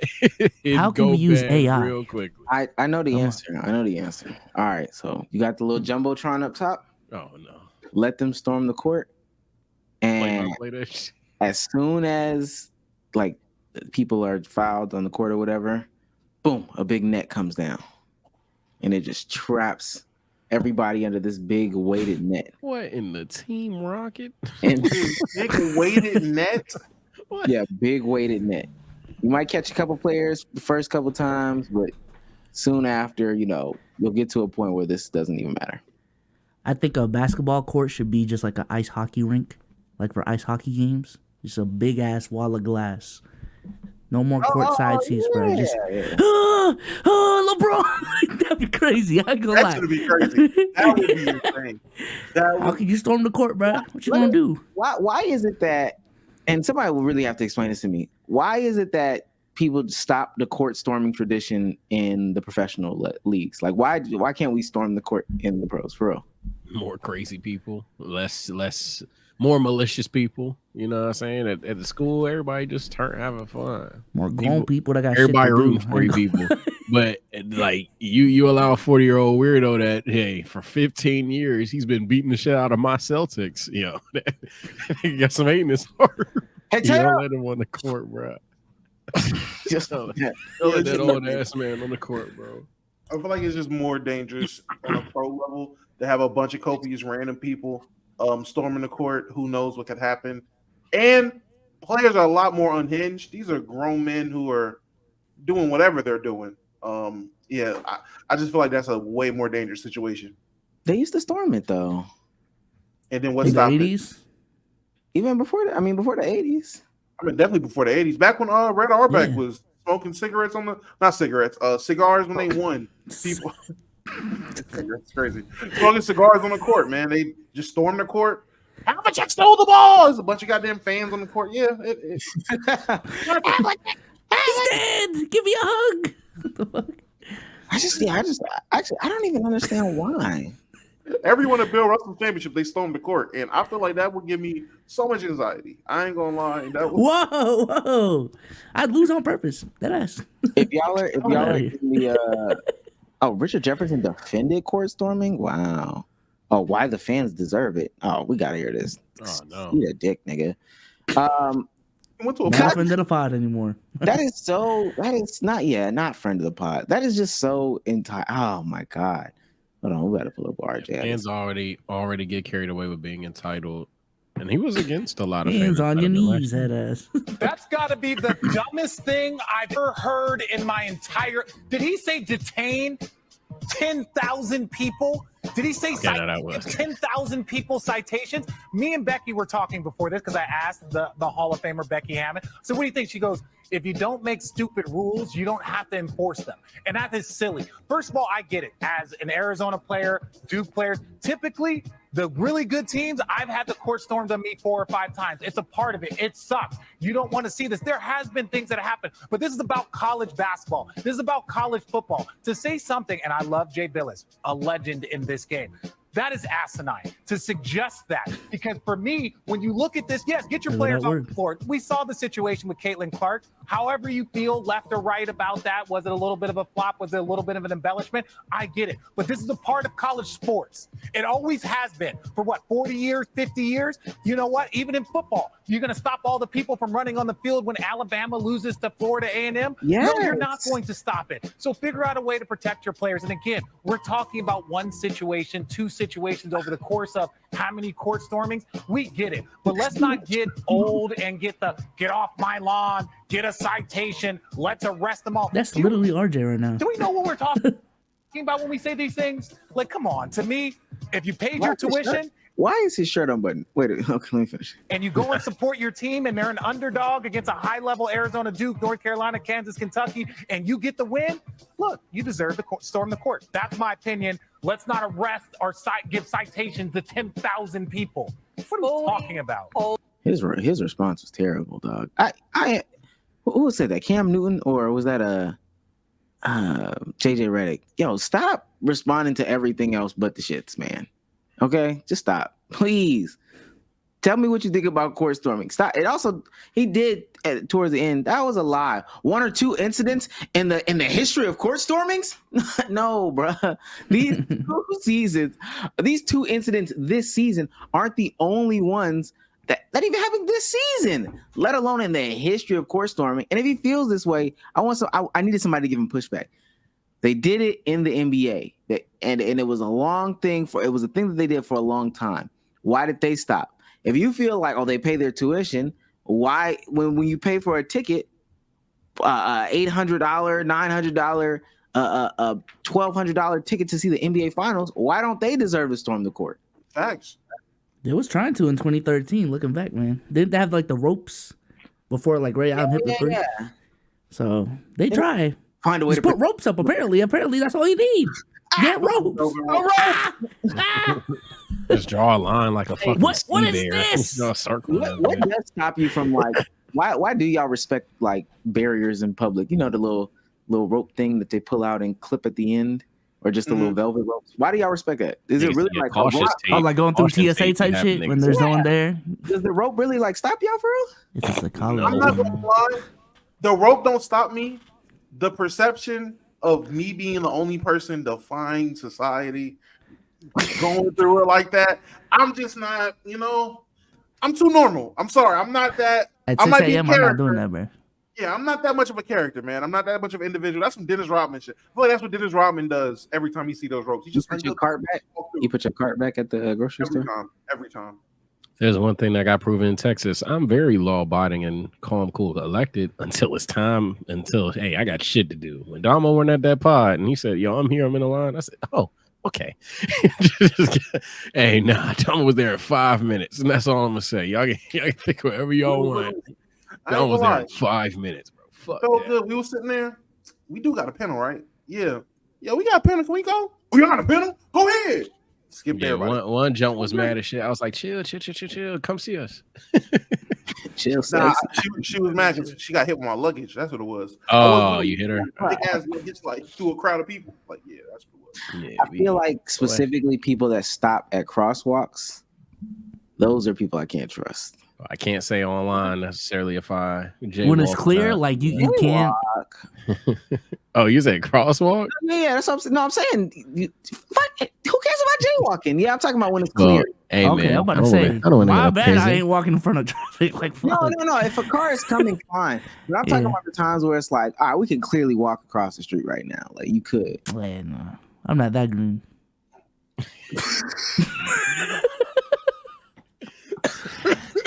I'm not that I can jaywalk with the best of them, Chad. Don't worry. I got y'all. I bro. ride around without my seatbelt. If you were I a don't. coach, if you were a coach and you needed to protect your players from the court storm, how would you do it? I got an idea. Hold him back. I don't know. Hold him back. You killing him. Damn, how would I protect him? I mean, off rip, he an NBA player. I seen a clip that we gonna talk about later today, I'm assuming. Defend yourself, nigga. But if it come to it, I ain't gonna lie. Hey, If that's like Luka, that's Wemby. If that's one of them guys, hey, I can't even risk your ankle getting hurt. Oh no, I'm hitting RKO, spears, all that shit.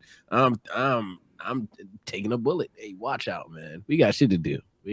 I don't know exactly what technique, but hey, that's an adrenaline moment. You gotta do something. Being a man of my stature, I would probably all I could do is try to clear a lane for my players and shield my players. That's really all you can do in that situation. Again, no one knows that the court. Well, actually, if the time is winding down, and like I'm noticing, like formation. I'm about to say all the student section is like standing right out of bounds. Like, all right, let me hey, timeout. Hey, I'm calling the timeout right before the buzzer rings. We're gonna stop this real quick. As soon as that buzzer rings, everybody file the fuck out. Let's go. I'm gonna get a message however I can. We're gonna file the fuck out. You can feel the electricity of drunken college students ready to run on the court for no reason, just to walk off. You can feel it in the room. So don't call that timeout, nigga. They high as hell, drunk as fuck. They gonna think that's the end of the game. Then the officials have to do something in that sense, because the game is still going on. The officials have to blow whistles, move people, clear people. It will still be regulation game, and now give me the time I need to be able to get niggas the fuck wherever they need to be. Versus if that buzzer goes off, nigga, them officials are out of there. Nigga, they are not there no more. There's no referee. Them niggas taking the ref shirts off and acting like they're part of it. I want you, chill. Yeah. I'm gonna say this. All right, so now I didn't even think what Damo said, so I will change my point. We're not shaking no hands. If they got the ball and I feel as if they're gonna win, first of all, if it depends on the score, like if it's close. If it's a buzzer beater, that's kind of crazy. Okay, so let's say in this situation they're beating us. They're beating us. It's understood that we're about to lose. Timeout. Sub. I need the scrubs in, and I need the good players on the bench. Time back in. Everybody on the bench, go to the locker room. Go. If they got the ball, then hey, we leaving them on the court. It's gonna be everybody else on the court, the scrubs that's on the court, the 5, y'all start walking to the door too. We know it. 5, 4, 3, 2, we got it. We're picking up all your stuff. Don't worry about it. You just need to go to the room. If we got the ball, Tim, you're gonna have to dribble it out there by yourself, man, and just keep your ankles on the ground. Okay. keep your ankles on the ground. Or maybe just place the ball on the floor and start running. But we can't. I was about to say dribble the clock out like on the end of the court by the exit. So like stand in the court, like stand right there by that baseline and just dribble it out. And then as soon as that buck dip, just run there. Or just drop it on the floor. My other thing was all coaching staff lock arms and form a circle around all the players. And we might just have to ride it out. I ain't gonna lie to you. Just either start walking that way but if it's a buzzer beater, start punching niggas. I don't know. You gotta start pushing. Come to the bench. Try your hardest to come to the bench. I don't know. I don't know. Yeah. Just keep your feet on the ground. Don't step on nobody's shit. Just watch. Keep your head on a swivel. Scan left to right. Don't get blindsided. No need to run. Just calmly. Do not run. Don't run. Calmly walk. Scan the area. Hey, buddy. You're 7 feet. Put your arms out. If you got to push people, I'll rather you elbow. Hands out, walk forward. Like literally, don't get blindsided. Because these last two, him and Caitlin Clark's, every time they hands is down here. They like Desmond Bain arming it. And then last thing you notice, you all in my personal space. You like this. Is that what happened? He was running? Was he running? He was walking, and literally with Kyle's, he kind of like pushed the person going by. And then he stepped down wrong after he pushed. So it wasn't 100%. Honestly, it's 100% the fans' fault because they're storming the court. I don't fuck with storming the court. But in terms of, it wasn't like Peyton Clark where he's literally moving fast and it was just, oh shit, and he couldn't react. He just legitimately had enough time to react to, he initiated contact first and it just stepped wrong after and fucked his ankle up. But even then, what happened? Hands out, walk forward. You can't. That doesn't happen if your hands out and you walk forward. If you got another teammate next to you, go back to back. and just walking a spin. Yeah, I was gonna say. So I feel like I answered wrong. So my thing is rather quickly. You know how like on Zach and Cody, Mr. Tipton always had like 4 niggas around him everywhere he went. Yeah, We're doing that. We're doing that with the 10, 11, 12, 13. Get around 1. 9, 8, 7, 6. Get around 2. Let's get the fuck out of here. Make some triangles around these niggas. Yeah, let's get the fuck up on out of here, bro. Make some triangles around the players and everybody shuffle. Don't nobody pick their feet up. Oh yeah. Do not pick your feet up. Just kind of slide your feet. Defensive slide off the court, please. Yeah, please. Remember what you learned. Why don't they do that in a game? What you mean? Yeah. Y'all ever seen that Reddit post about the Warriors and like, why hasn't anyone thought about this? Like, why can't they just walk Steph Curry up the court like he has an offensive line so that he can get to the 3-point line and no one can contest him? It's illegal. What, you niggas Just think set it's picks, 2K to just walk around like penguins up the court. Not even set picks. Can you imagine everybody like literally they inbound the ball, literally everybody spreads out between half court, not half court, but literally baseline in front of Steph Curry. He just walks forward like this, just give me the ball. Hey, they try to fake it, so they turn around. Yo, Steph, give me the ball, and then shoot the bitch. All right, bro. Steph just comes up, shoots the logo every time. Just that's Steph. Try it one time. You're gonna see a thinking basketball video the next day. Trust. The Warriors have broken the NBA. ... All right. All I can hear Again. B-ball breakdown. Silver that night is making a change. He took pussy. I ain't gonna lie. Okay, last basketball related thing. We're really stretching these out, no cap. I don't know if this came to a surprise to people, but apparently basketball players don't watch basketball. No way. They're humans too. What? Wait, no fooling. Wait, no, wait. What? Some people apply for jobs that they don't know everything about. Oh my god. I beg your pardon. And this is coming from Giannis Antetokounmpo. Man, I wish Adam Silver would do his job sometimes, you know. So stats, highlights, how people play, I have no idea, and I love it. You know, I love it when I go to the game. I have no idea who I'm playing and what they do. All right, but you know, I read the quote. I didn't see the. Who the fuck is that? Chandler Parsons. No way. Yeah, that's Chandler Parsons. Hey, that is Chandler. Nigga look like he about to pull out an acoustic guitar and go crazy. I'm mad I knew that off rip. Like it took me no hesitation. I know that's Chandler Parsons. Is that the Kelsey fade? I couldn't tell with the facial Who hair. gave him another bag? He got a little bit more hair. ESPN or FanDuel apparently. FanDuel. And at first I was like, "This guy's serious."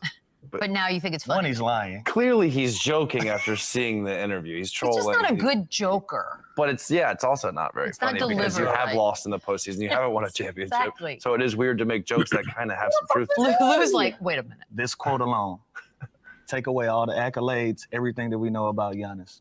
Just this thing alone. Yep.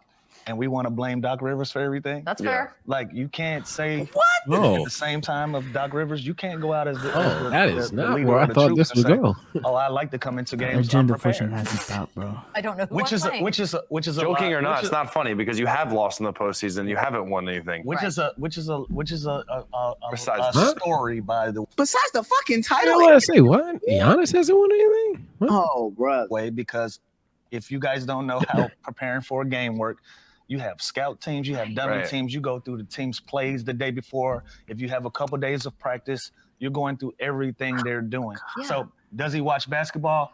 Probably not. A lot of us, we consider Yeah, on his time off. we maybe consider not. it a job. When we're sitting at home, we're catching up and binge watching something else. The But when Bear. it comes to game preparation, there's certainly scenarios where you have shoot around film, all of these things that you can't avoid to get prepared for a game. So was he trying to say something clever? Sure, but it didn't come off right. Yeah, and that goes into winning a championship, which obviously they did. Now he can't speak English, They did. huh? They won Yeah, a of championship. course. Oh, now you know, right? Because somebody corrected you. Dumbass. About production. Actually, Chandler, he won in 2021.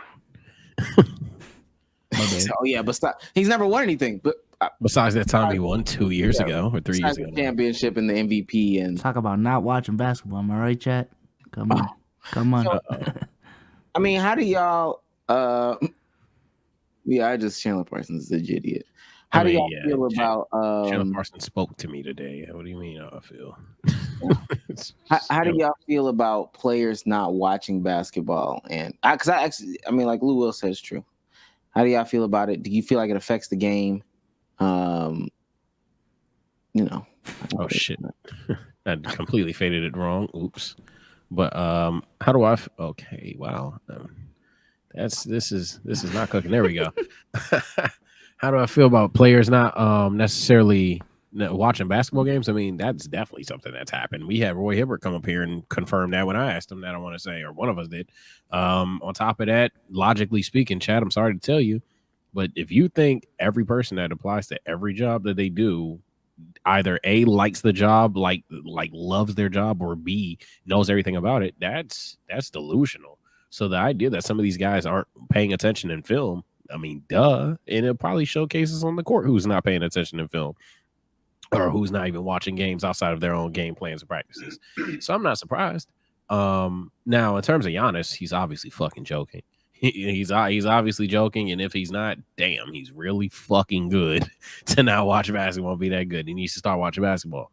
But for the most part, I mean, yeah, I don't know why they dick sucked them to the point where I was sitting there thinking, yo, we just had a segment on Tatum. Okay, I guess Tatum hasn't won, fair enough. So I'm like, wait a minute, this nigga did this like 2 seasons ago. What are we doing? So just unnecessary dick suck. I think people took a fun quote from All-Star Weekend, which we've had our conversations on when they're supposed to be having fun and in which they're supposed to be entertaining. This is one of them things where it's like, all right, bro, you're being that guy right now.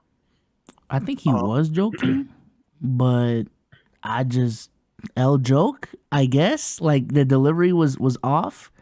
But if he actually isn't watching film, that is kind of scary. Like if he's not watching the scouting report and things of that nature. But I would just take it serious. If I were to take it seriously, I would just hope that what Giannis meant to say was like on his off time he doesn't watch basketball. But go ahead now. For me personally, I don't think he was joking. I think he was dead ass serious. I think all good jokes contain true shit, and I think this is a goddamn problem. I'm not gonna hold you. I don't have an issue if Lou Will, DeAndre Hunter, Clint Capella, Jalen Johnson, or any other NBA player on a mid team decides that, hey, I don't watch basketball. Cool. But the guys that say they want to be great, like Giannis, if you say you want to be great, if you're saying that you're chasing greatness or you want to be a great player, film is definitely something you should be watching. There should be no great player now. There should be no great player not watching film. Never. So that's how I feel about that. You don't think he watches film? Like off of what he said, you generally don't think he watches film? No, I don't. I think it's likely that whenever he's not clocked in, he's not in his spare time watching basketball. But I do think that he watches film when he's near the Bucks, near his teammates on a plane, stuff like that. But like when he's just chilling casually, I think it's fair to say a lot of them don't. I ain't gonna lie. Like hey, you do shit, y'all demanding a lot. Real quick. When I'm saying watching film, I'm thinking watching on other teams, watching other players, watching film on that. I'm 100% sure a lot of these NBA players are watching film on themselves to perfect their craft and better their game, so they know what they're doing in practice, so they can be on the court. I think all NBA players are doing that. That's crazy. He watches his own highlights.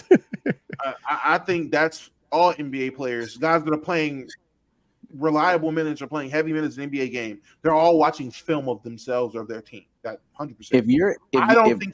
When I'm thinking watching film for other players, like star players in there watching film or studying film, that's watching someone else, watching what other niggas is doing, watching other teams play to learn their set, shit like that. I would think that's more so what I mean by he's not watching film. I don't think Giannis is going the extra mile with it. If you're in the Golden Hoops comment section saying, "Oh yeah, let me get a Evan Mobley highlight mix, big bro," as Evan Mobley, come on. You're a sicko. Well, so do y'all watch film on like other podcasts and other YouTubers? I do. Truthfully, yeah. I'm not gonna lie. And, now, what do y'all mean when y'all watch film? Though, tell me what y'all mean by that. I watch people that literally not mirroring, but people that I'm trying to expand ideas upon. So like, there's a lot of channels that some people would think I've just never watched, and I'm paying attention to them. You'd be surprised what I've hit the subscribe button for or turn noties on just to see if they can do certain things on stream, if they can, if there's any ideas that I could expand upon or anything like that. Like there's a lot of people that do or kind of what I'm doing in terms of the anime thing, in terms of reacting to shit on Twitch. Hell, I've watched some channels just to see if I could legally react to movies on Twitch. So yeah, I take the time to do my research and it pays off. But there's also been times where I haven't. I've seen those works as well, and it's not been positive. So for me, just people I'm either entertained by or people I genuinely think I can steal from on YouTube. That's really it. Like something you're doing that I like. Yanking that bitch, writing it down my notebook. Oh my god. I mean, I personally like actively follow people who give like content creator advice and talk about that shit. Yeah. So that's one. And then two, like when content comes across my timeline, like I try to balance it out in terms of like consuming it for entertainment and like trying to see how like I can learn from it. Like how can I spend this for the pod, NBA content? How could I turn this into a live stream idea? And all of that. And sometimes I generally just sit down and spend an hour or two just researching how motherfuckers like operate their channels. Like sitting down and looking at their analytics. Well, not analytics, but like their upload schedule, how they edit their videos and shit like that. Like very, very intentional about it. So. Yeah, maybe I'm not as intentional as Bezos is, but like, for example, like I'm not afraid to tap into different communities. I've talked about with y'all offline and shit like that.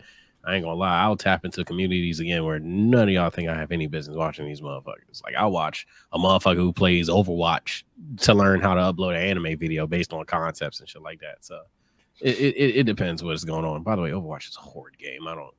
I watch them shit strictly for ideas. That Overwatch is a horde game. Sorry. I'm more of a hezzy tween guy. I just like to, cut the camera on and let the vibe take me. Don't know what's going on. Just like I said, hezzy tween. I agree. What? No. I'll be watching tape on YouTube, man. Don't worry about it. Don't worry about it. You trying to say you better than me? That's what you're saying. Nope. Actually, no. The opposite. Well, no. Wait. No. You're calling him Big Bro on live television. I just know people's strengths and weaknesses. You know Nah, during Black History Month though, like you should be saying stuff like that. I guess. 3 more days.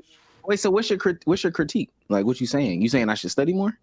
I think your bag is like conversations and podcasting. To be honest with you, that's your bag.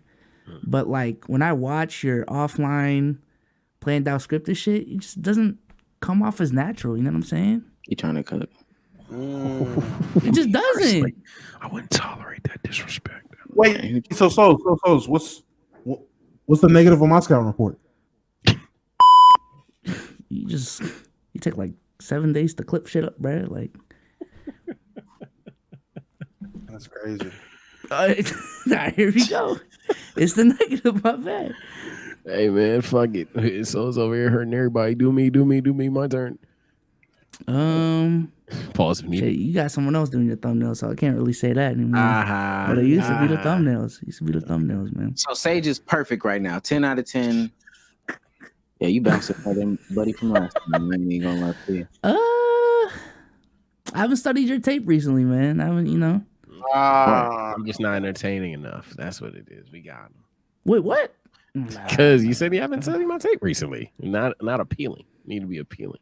Well, you've been sick. I usually like tune into your streams, yeah, I'm definitely. so. I know that's right. Damn, nigga.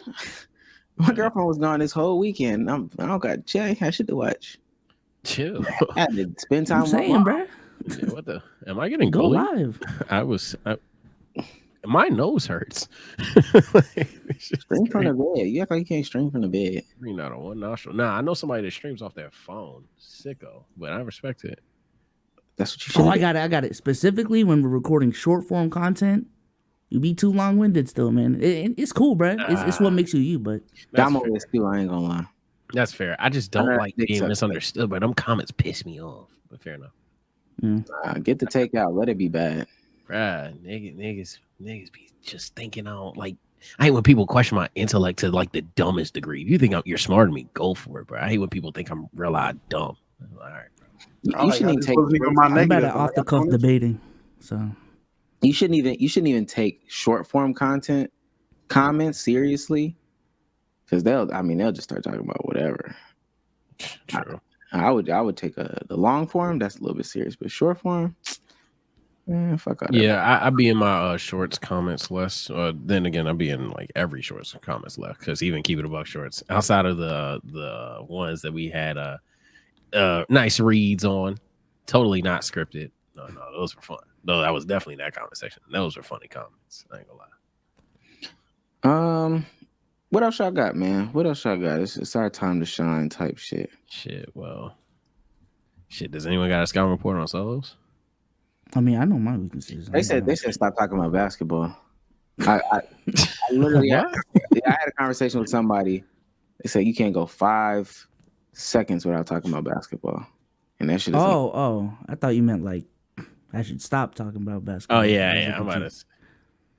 I thought that was his whole thing. I mean, that too. I've heard that too. So that's stop talking about basketball. Yeah, man. Get the scouting reports off on me. Well, one of my bookmarks for the pod was going to be Cam Newton. Chat's begging for it. The reason why you said what? Go ahead. Oh my god. Only reason I bookmarked it, didn't think it's significant, was because I don't know exactly how long the clip is going to be, but because Chat clearly wants it, I recommend we talk about Cam Newton, I guess. All right, Cam.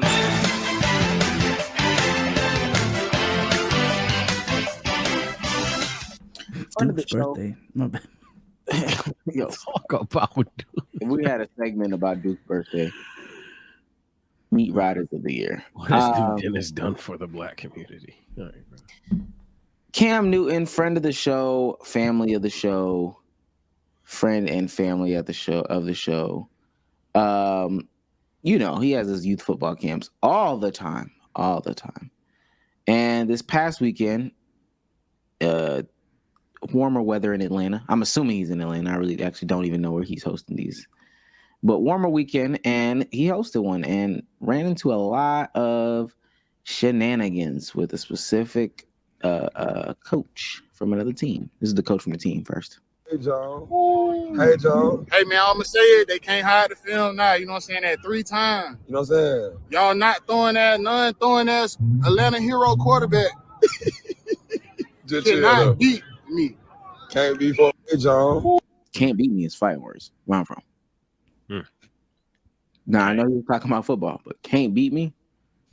Nah. You want to fight? I want to tussle? I just want to say, Brett Favre scammed millions from people, and I don't see nobody attacking him. No one would dare attack Tom Brady. I can remember a video of Steve Young getting attacked, Joe Montana, Dan Marino. But my nigga Cam is getting attacked at a fucking 7-on-7? Shit sad, man. Oh, come on, man. We got to do better as a community, as a people in February.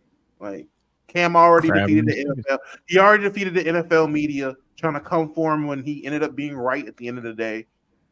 And then we got our own people that can't even take an L like a man. You got to try to jump the man and fail. And yes, Cam is actually 6'5", 6'6", 235 pounds in real life. He's actually that big, buddy. Like, and no homo, like, for real, all jokes aside, thick thighs. So they weren't going to take him down. He was not going to the ground. No. Big arms, fucking quarterback, shoulders big.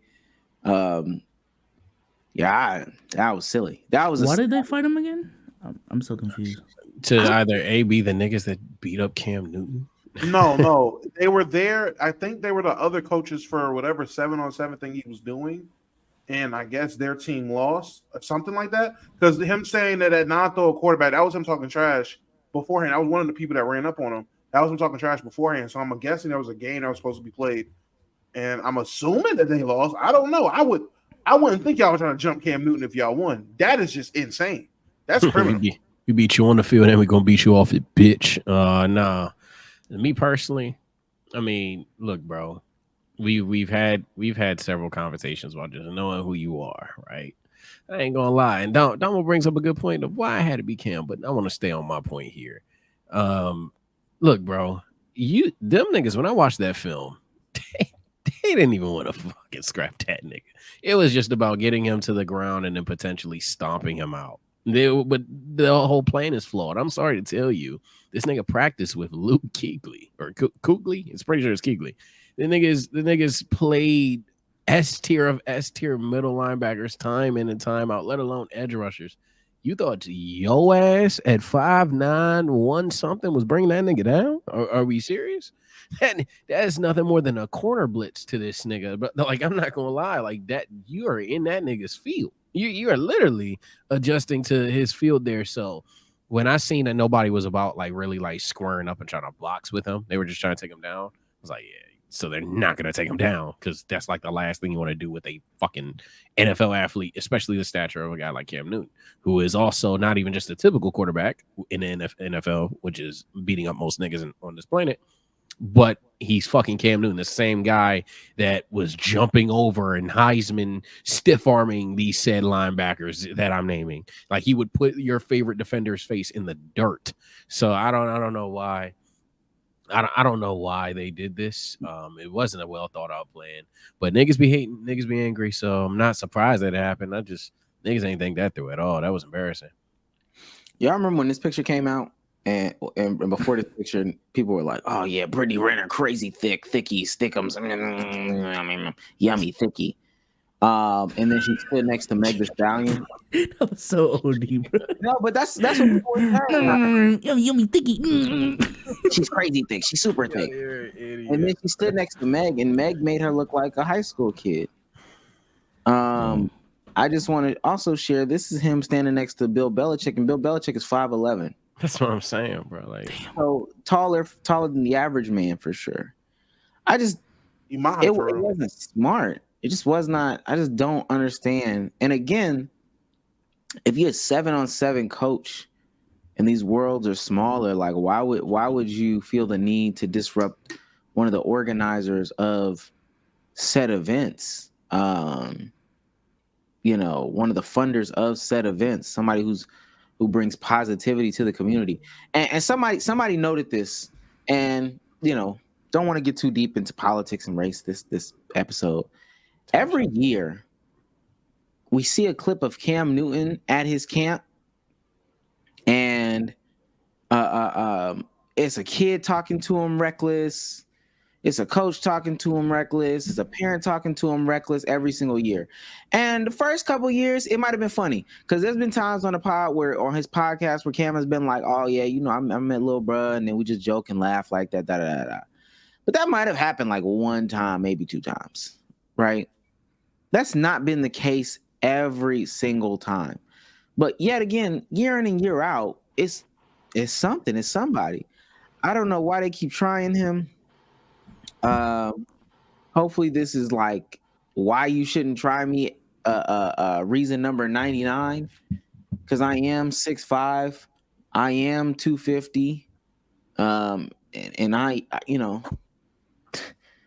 uncut. Yeah, he's a big dude in regards to other big dudes. You know what I'm saying? Yeah, I just don't get why he specifically keeps on getting targeted. Even like from a media perspective in this, I don't know what he's done. Like, is he an asshole to people? Like, I don't know, bro. It sounded like he had success in his NFL career, so he wasn't like a scrub in the NFL, clearly. So let me tell y'all this. It's a bloodborne trait with angry niggas. You know how that shit is. This is him picking up Luke Kuechly. That's what I'm saying, right? He's towering over his fucking linebacker. Like one of the chat. If you think it's far fetched to call him one of the greatest linebackers of all time because of longevity, go for it. But in terms of a talent, generational talent, he's able to just pick the nigga up, damn near little bro to nigga. Like, what are we doing? This nigga has on jeans, y'all. Like, what are we tight doing? Jeans. Tell me, and B-Sos, let me tell you something. They not tight. They're not tight regular. Okay. Yeah, he didn't buy tight jeans. They're just jeans, and he just fills them out. Hey, yo, now that's insane. You can't fill out jeans. Damn. Everything. A lot of things in the gym about, hey, yo, I ain't gonna lie, like, damn, bro, you got strong ass calves. I ain't never said, yo, you filled out your jeans. Luke did 6'3". Yeah, that's never said that one, bro. 6'3", 238 from Luke Kuechly. This is a big boys. I ain't going. All right, bro. Tell me everything. Here are the moments. Filling out the jeans.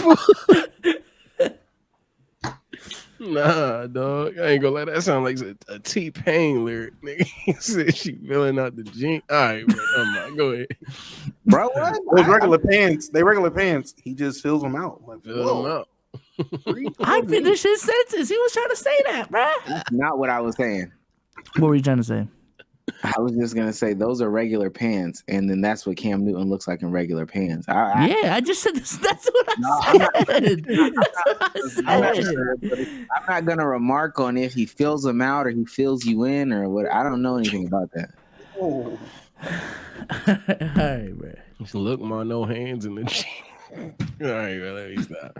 Tell me, is there any more room? That wasn't to stop the combo. I'm dying. But nah, this nigga Cameron Newton. I mean, in terms of why, so I was hinting at it when we pulled up the clip. Niggas hate us. I don't know what it is about certain niggas when it comes to like livelihood, but some niggas they don't want to see you win, even if it means we ain't winning. So hey, dumpster. I'm saying he gets disproportionately shitted on. Like, yeah, I promise you, I don't want to. Again, I don't want to make this too political or nothing like that, especially during Black History Month, my favorite month. But yeah, if there's one thing about niggas I can't stand, niggas will drag you down just cause sometimes, bro. It's literally that is the reason why I tell, to be honest. I wanna and maybe y'all have been, but this is really off topic. We're in the thick of it now. Have y'all seen the Wendy Williams stuff that's been going on the timeline? And Mark, I ain't heard Wendy Williams' name in years, bro. So last time I heard her, she passed out in like the little Liberty jump. Yeah, it's not looking good for Wendy Williams. She has dementia, and she's losing her muscle function, and she has something else. But like, let me see if I can type it into Twitter. That's not funny. Yeah, she has a lot of stuff going on with her. A lot of mental health issues. She's still doing alcohol, like not doing alcohol, but drinking alcohol. I don't think she's still on the drugs. And some of the clips from her documentary have come out. And everybody was, progressive aphasia and frontotemporal dementia. Everything that I've heard from the people that have watched the documentary said that it's absolutely disgusting. They say somebody should have stopped recording this, but also once they finished recording it, they should have said, yeah, this is not something to put out. This looks so bad. This isn't something to put out. Son is taking advantage of her, all that stuff. The son is running up the bank cards. He spent like $100,000 on Uber Eats recently. Oh, the fuck are you feeding in the neighborhood? What the hell? Isn't his rent like 30, how do you 40K a month or some shit? He spent $120K on a birthday party, $100K in Uber Eats, and then $80K in rent. Yeah, again, how do you even do that? Like, even if you Uber Eat every day, 180. How do you do that? I'm looking at that 80K rent, bro. You got like 5 apartments? What's going on? These ain't no garages. What is 80K divided by 12? Let me see. Because we could probably 80K. I thought it was 80K a month. 80K.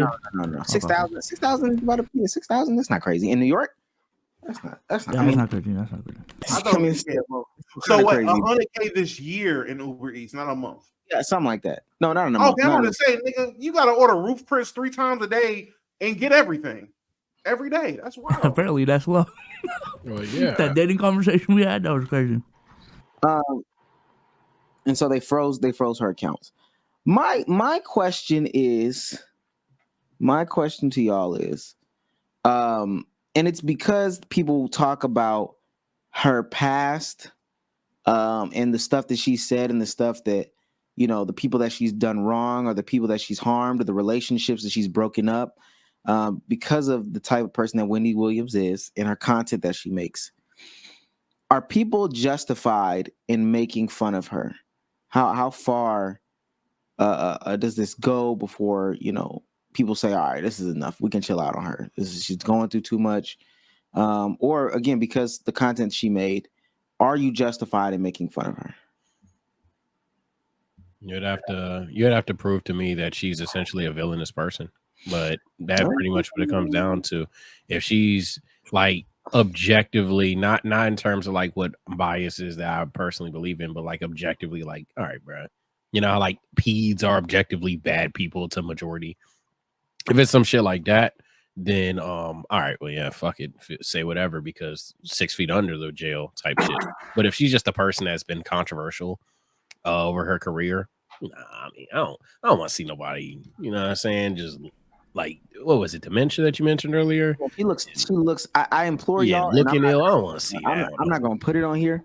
I implore everybody to look it up, but it looks bad. It looks terrible. Yeah, I don't like seeing people look unhealthy, no matter what. So that the only way is, rather than controversy, rather than potentially backstabbing a few people, she would have to literally be a villainous person for me to be like, all right, yeah, go ahead, cook her. Other than that, despite a lot of controversy and shit that people will likely pull up, I'm probably gonna be like, yeah, that's fine.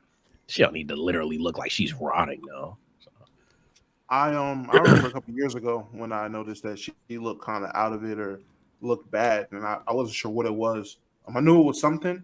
I know people at the time said it was drugs. I'm like, I mean, I guess you could say drugs, but them drugs did something to her. Like something's wrong. But seeing how bad it is, seeing that it's dementia, I didn't know they were doing a documentary. That shit was crazy. I didn't watch it. I didn't plan on watching it. I don't plan on watching it. And hearing about how bad it is, I definitely don't want to watch it. I don't want to see nobody in that state. And in terms of her, is it right for people to joke on her? In my opinion, if they don't like her, fuck it. Sure. Like, I mean, I know how I feel. Either everything's funny or nothing's funny. Now, will I be making jokes? No. Am I going to be indulging? No. Am I going to pay any mind? No. But as long as niggas aren't being, I mean, and if someone in her family is offended, I'll say block the people. Like, block the people, mute the name. Like, I don't know what to tell you, but I'm not saying it's right, but they are, not say justified, but they have the freedom to do that. Yeah. Yeah. Maybe I'm not saying it's right, but they have the right. If that yeah, type shit. We got you. Maybe it's a problem, the fact that I'm desensitized to it, but I'm just used to anyone and everyone getting cooked on the internet, regardless of who you are, as long as you're like a notable figure. And especially in this situation when, at least according to what I've heard so far, like people got actual ammo on her and like there's valid reasons for her to get cooked.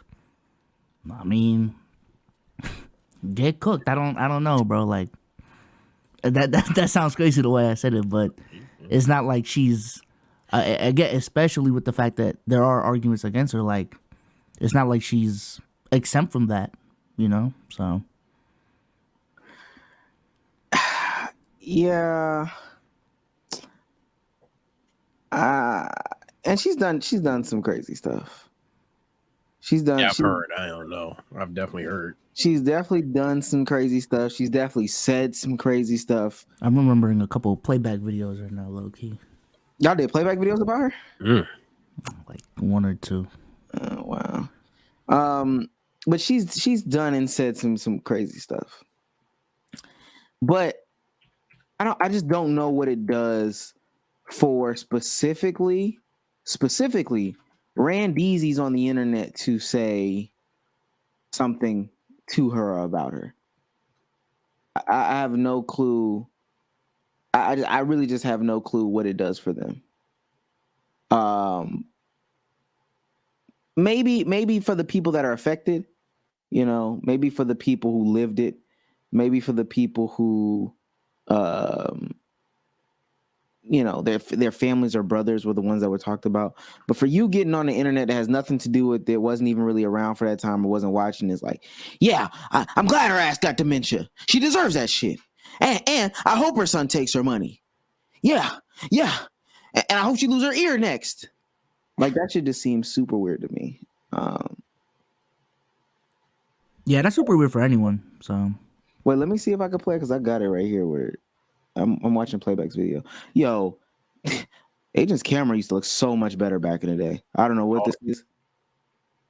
His camera looks it looks better here than it did back then. Or you know.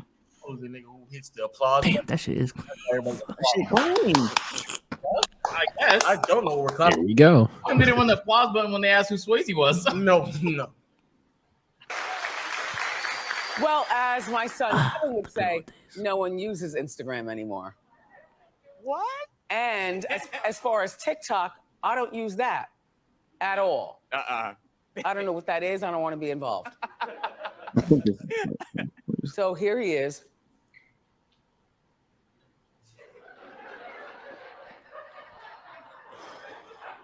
I just don't get the disrespect. I don't understand what's going on either. Yeah, I'm confused. It actually gets like this is like weird, right? This is weird, right? Monday. Okay, just let it play. 19, and he was murdered Monday morning. Nigga, what is going on in my ear right now? Wait, let me go back a little bit. Let me go back a little. Okay. Go back a little. I have no idea who this is. Sage is so Norman. Neither does one person in this building. Maybe Sus does. Do you know who Swavey is? Clap. Clap if you know who Swavey is. Okay. Sus? Nah, it's not my cup of tea. Oh, what the hell? Well, he's a TikTok star. He's got more followers than me. Okay. 2.5 million. Okay. All right. On TikTok. All right, so that's how she packages it and then comes with the. And he was murdered Monday morning.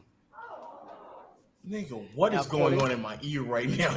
Okay. And it's a big We're not gonna hear what they. story by Nobody cares what they have to say. Nobody cares. What they play back. Yeah. The killer confessed on Instagram Live. He said that Swavey invited him out and alleges that Swavey and the friends that were with Swavey jumped him and tried to kill him. So he had to go. Why she's saying this shit like she's just kicking back with her friend? Who is this in the background with the exclamations? I'm wondering the same thing. They're ad-libbing everything. Nonetheless. Oh my God, really? What? Yeah. Interesting delivery on such a story. I don't even. What the fuck did I just watch? I'm not gonna lie. This is one of the rare. I'm long-winded.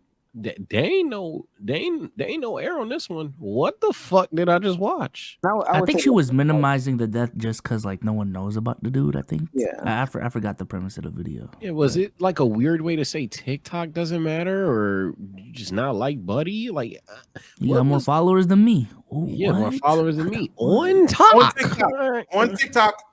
On TikTok. It's not like Instagram, a real man's platform. Like, what? A real man's platform. Doing, bro? Pre-reels. That was so weird, bro. I don't know. Yeah, I just wanted to know because I think if something happened to there's YouTubers and content creators and stuff that I don't necessarily agree with. I don't necessarily agree with like Sneeko or Pearl or Andrew Tate or whoever. I just don't think that I would be rejoicing on the internet if something happened to them. Yeah, even after seeing that, I'm not like, and that's why she shouldn't. Like, no, I still don't. I think you got to have a crazy amount of hate. I mean, granted, it's the internet. We know no person is pulling up to Wendy Williams and their family and saying that. Well, I won't say no, but majority of the people that tweeted wouldn't do that in person. Same way, even a lot of comments we get, majority of you guys, while you may criticize in person for sure, none of you guys are like criticizing the way you guys do. But still, I don't know. I think like you gotta have a lot of hate in your heart, and nobody really hates her that badly, or majority don't hate her that badly to just say some shit like that. But yeah, it is. If she's controversial, I'm gonna act surprised. I'll say that. Yeah, there would be. I would have to hate someone so much for me to tweet out all those characters on Twitter and press send. And press send again if you have Twitter Blue, because that's you twice. You sure you want to send this? Yeah, like that's a lot of hate in your heart for you to put out anything even of that sort for anyone. So yeah, I don't know, especially ones that haven't committed crimes. I don't know. Some of these are just words, and I might be downplaying it, but they're not even criminals. Yeah, niggas not even criminals. I don't know. Anybody got anything else? I don't have nothing else. I don't want to talk about it. It was just trending. To be honest, I'm ready to go. But all I will say is, yo, I'm tired of my FBI agent fucking up my phone, bro. I'm not gonna lie. Like this nigga keep lurking. I can't avoid this straw hat bastard. And every other day, if it ain't the straw hat nigga, yo, I'm not gonna lie. I don't even want to talk about the topic as to why he's trending. You can y'all stop every day bitching about Kai on my TL, bro? I'm about to mute the word Kai, bro. About to bring him up. I'm about to mute the word Kai, bro. It has nothing to do with this nigga, but I swear to God, bro, like, okay, the nigga Kai farts on stream. Yeah, he's a sexist fucking pig that deserves there was a canceled. nasty tweet I seen today, bro. I think you're referring to the same one. I'm like, oh my God, like, okay, bro, we get it. You don't like the nigga, or another, some of you niggas got bust down Rolly Avalanches. Fine, cool, whatever.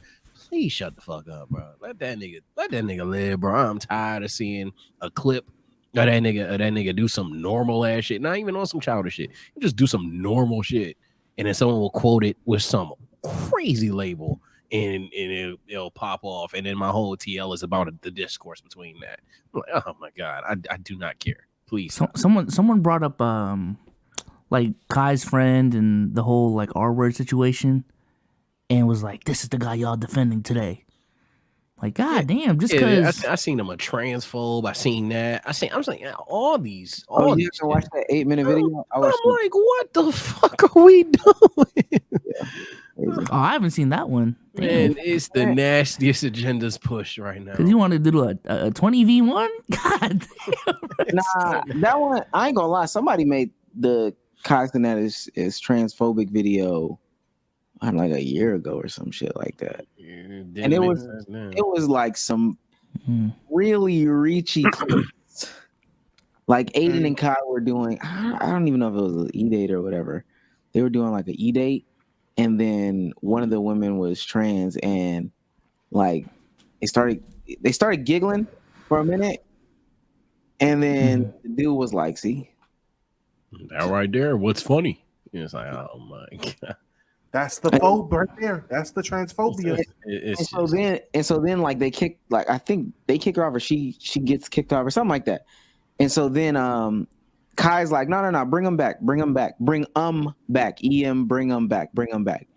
And then Aiden's like, yeah, bring him back. And so they're like, oh my God. Well, we can clearly see that Aiden is just blatantly disrespectful to the person, but Kai saying is close to him, and I don't know. This is what?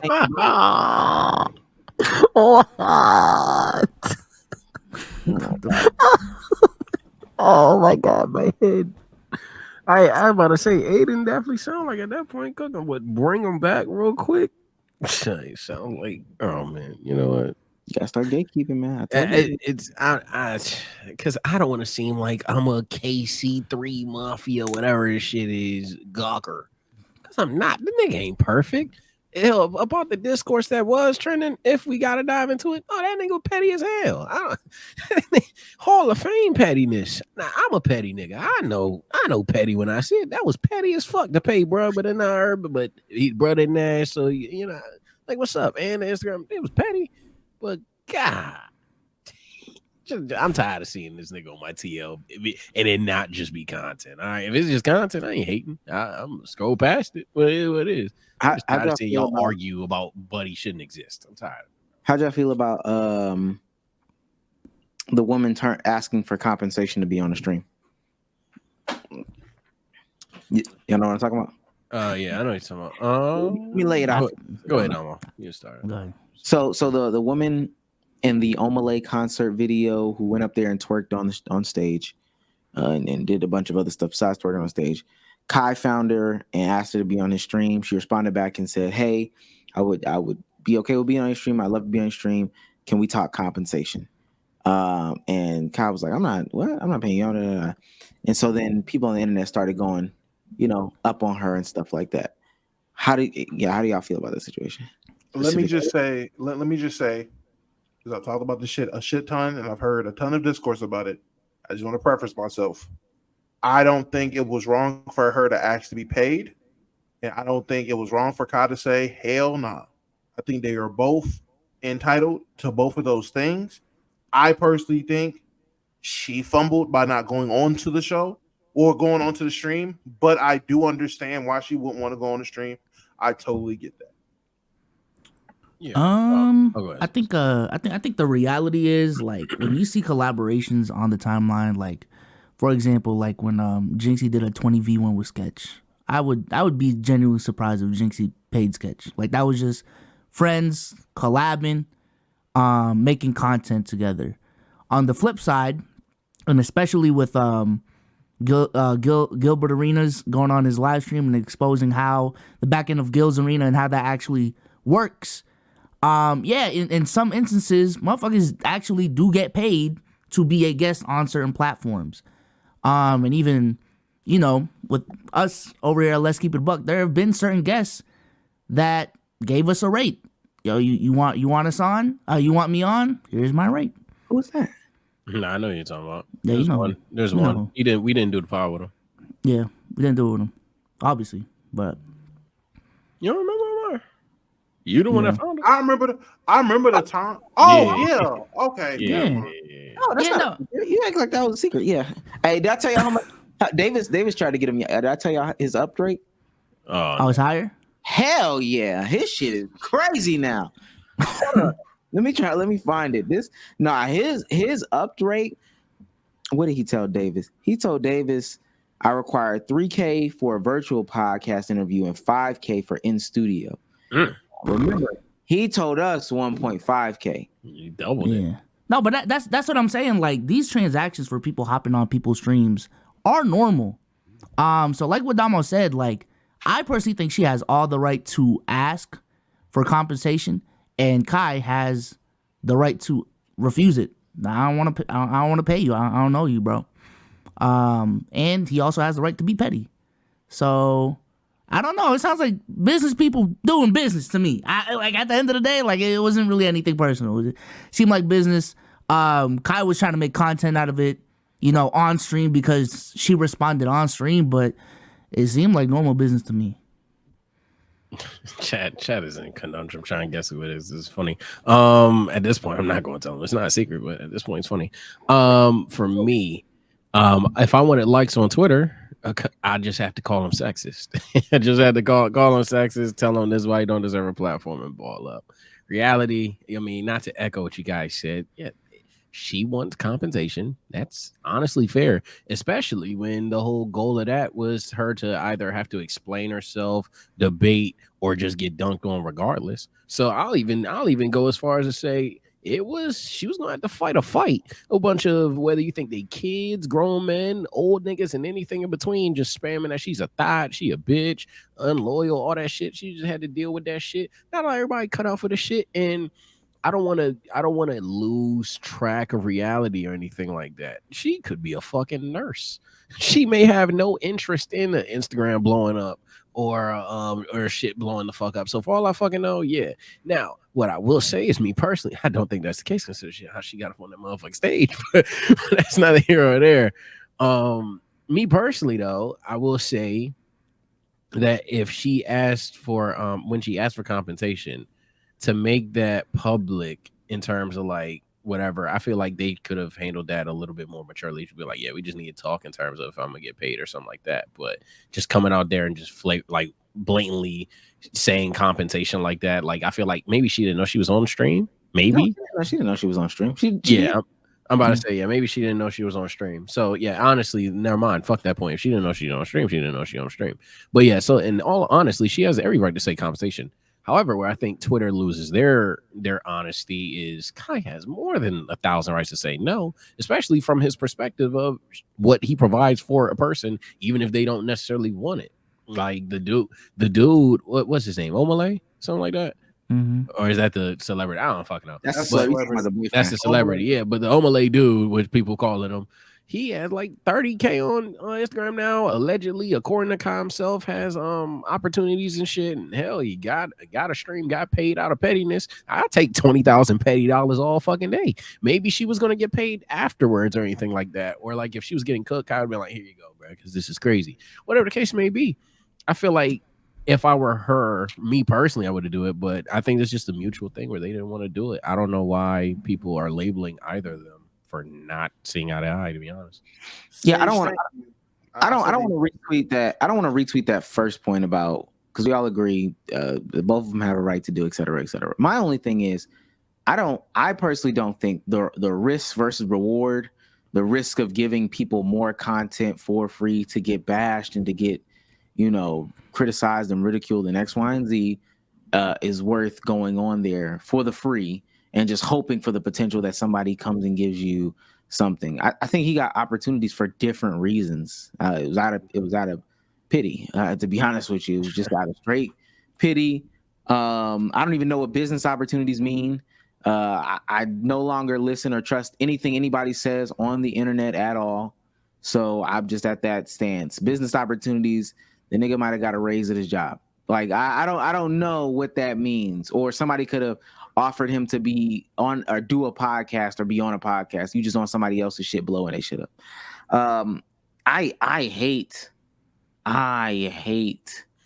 the people that are saying she should have went on there for free, and then Kai would have paid her and she should have just shut her mouth about that. You wanted her to be on there so you could get your tweets off and laugh and point and all that stuff. That's the only reason why you're begging so hard for her to specifically be on there. I also hate the she has no leverage point. That's so stupid. It's dumb. No leverage. That's what people. How does she have no leverage? Yeah, she's the one being asked to go on. She has. You'll be surprised. You'll be surprised what people are saying. People are too dense on Twitter. And we've talked about this. Even on podcast. So if we ask a smaller content creator to come on, they have no Let's Keep It leverage Above, the bigger this podcast. motherfucker has no leverage. What is he doing? As if there's not a direct reason as to why we're asking them. People view things not even in terms of black and white or right or wrong, but just like you have to be 100% on one side or the other. So like when you say this, people are gonna be like, "Well, that bitch, who the fuck is that bitch?" So, man, nobody's saying that. But if Kai wants her on the stream, it's for a reason.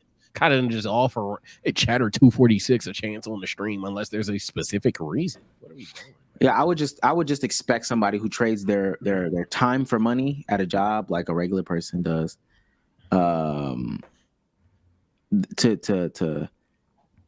say, okay, well, normally when I trade my time for something, it's money or some sort of compensation.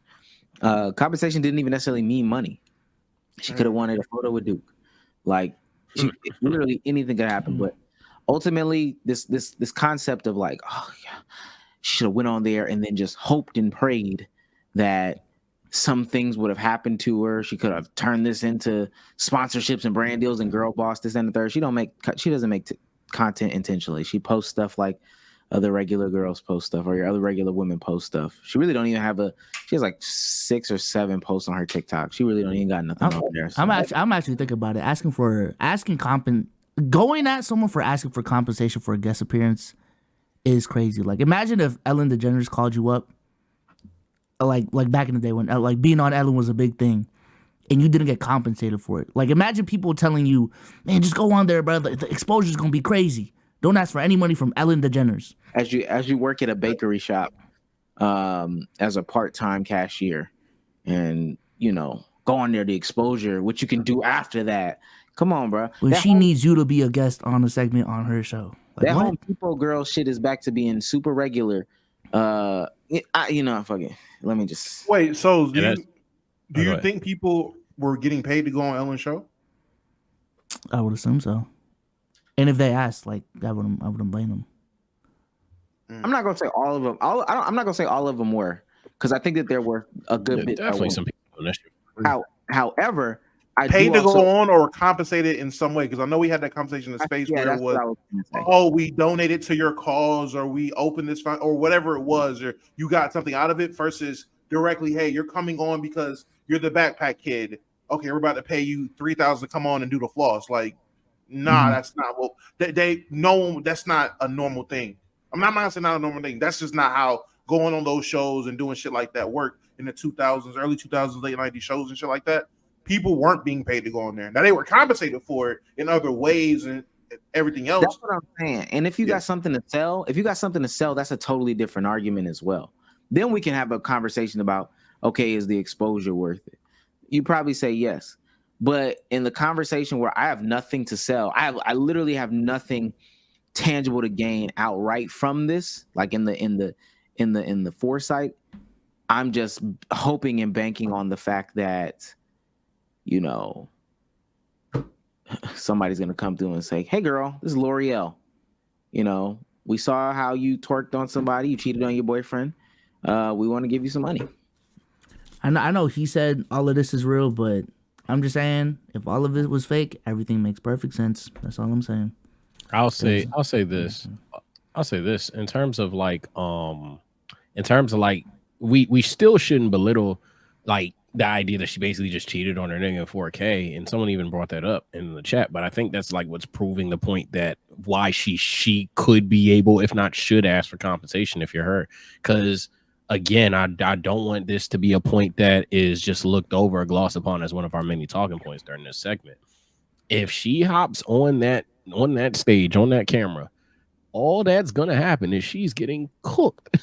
That's all that's gonna happen. So no, I don't want to pay her for cheating on her man, but she has the right to say, yo, I'm gonna get cooked no matter what I say, no matter what I do, I'm cooked. So is there any benefit for me? Because some people can't handle that pressure. Some people are of the mindset that all attention is good attention, and some people only want good attention. That's a lot of attention from motherfuckers that don't know you, don't care about you, and are willing to say anything about you. And I think people downplay how people can react to some of the shit that y'all say. Like, imagine people have in the past called anybody up here sensitive, depending on what was said, right? But imagine if like one of us was like low key depressed on some shit, just on any criticism, like high key crying in the car about it. And imagine instead of us hiding it, she can't hide it. She breaks down on camera. Now what the fuck? So I think we're just down. I think we're just looking at it from we're a Twitch viewer or we're a Twitch streamer in our case,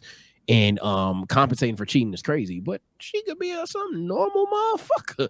She could have her job at Target tomorrow, and this does absolutely nothing for her. I don't even, and I'm gonna play the video the Hassan video. I don't even know if niggas are thinking compensating for cheating is crazy. I just think that they want they're nosy just like every other nosy ass motherfucker. Yeah, for sure they just want more information. Like, was he a scumbag? What? I ain't gonna lie, like, yeah, it'd be cool if we had that perspective, but and they want it from their favorite content creator because she's gonna give it on her story. She did like a part 1 the other day on her own platform. But niggas ain't gonna hear that shit. Yeah, I ain't gonna lie, bro. Risa Tisa has made a new meta on TikTok, bro. The parts. The parts. Yo, what the 10-minute fuck videos. was that? My girl watch all of them. It was like an 8-hour thing, chat. Apparently, I ain't watched that shit, but apparently 52 parts, multiple. I seen a streamer reacting to that shit. I would, like I said, I'll do my Googles if I'm up late. It's like 2 a.m. I seen someone playing a game or whatever and had that shit in the top right corner. I'm like, okay, cool. Tune back in an hour, it's still there. Tune back in another hour, it's still there. I'm like, yo, this motherfucker made an 8-part 500 story on TikTok. What the fuck? Something she ain't make no money on too, which is fuck. Yeah, she didn't have the beta program. She wasn't in the beta program at all the whole time. No, she got into it, but then because she was reposting, she got suspended. And then from my understanding, from reading like the TOS, you get paid for eligible viewers, and eligible viewers are for you page viewers. Yeah. And most people searched her name and then got in the playlist and watched the whole thing. But her shit, when I say a billion plus views or whatever on that series, like without even looking, I know because I looked at it maybe like yesterday, a couple of days ago. The TikTok shit, she has like 3 mil now. It might be up to 4 now. Wait, what you mean 3 mil on what? TikTok. 3 million followers. Followers. Oh, I was about to say. Damn. Each one of them videos, part 1 has 26 mil, part 2 has 35 mil, part 3 has 13 mil. Like, and there's 52 parts. 52 parts all like that. Yeah. No, she's apparently she went on live and made 80 bands in one live. That's what she should do. Oh, Go to YouTube, dog. Go to YouTube Live. Put that on YouTube immediately, man. Shout out to her though, because people are too scared to like start their own meta and shit. And she could do that. She could recap or put the whole thing on YouTube. Someone already did and got 1 million views, like a random like plug channel. and now a Plug channel just reaped a Too 1 slow, million bro. view 5-hour video. Now the people up here knows how crazy that is. A 1 hour video. That nigga nutted in his pants, chat. I'm gonna just say that. That's worth starting a whole new channel for. I do want to play this time thing before we get up out of here. So no B Souls wanted to talk about this. Hold on. Have y'all seen it? Dom on Sage? Yeah, I've seen part of it. Yeah, I've seen about very small part of it. Omar, have you seen it? I'm about to make a video on it as soon as we get off. I know. All right. What I want us to do is watch this clip, get the takeoff, and then watch the clip with full context and see if it changes y'all mind. Fuck this nigga. Apparently. Okay. Yes, a real job can be gruesome. A real job can make you very tired, but a real job doesn't suck the soul out of you. You know what I mean? In the same way that 9 hours of streaming absolutely will.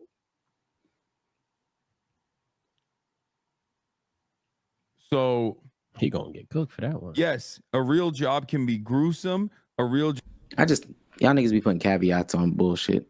That's all. Y'all just be putting. It doesn't suck the soul out of you. In the same way that streaming does for 9 hours, specifically about political content.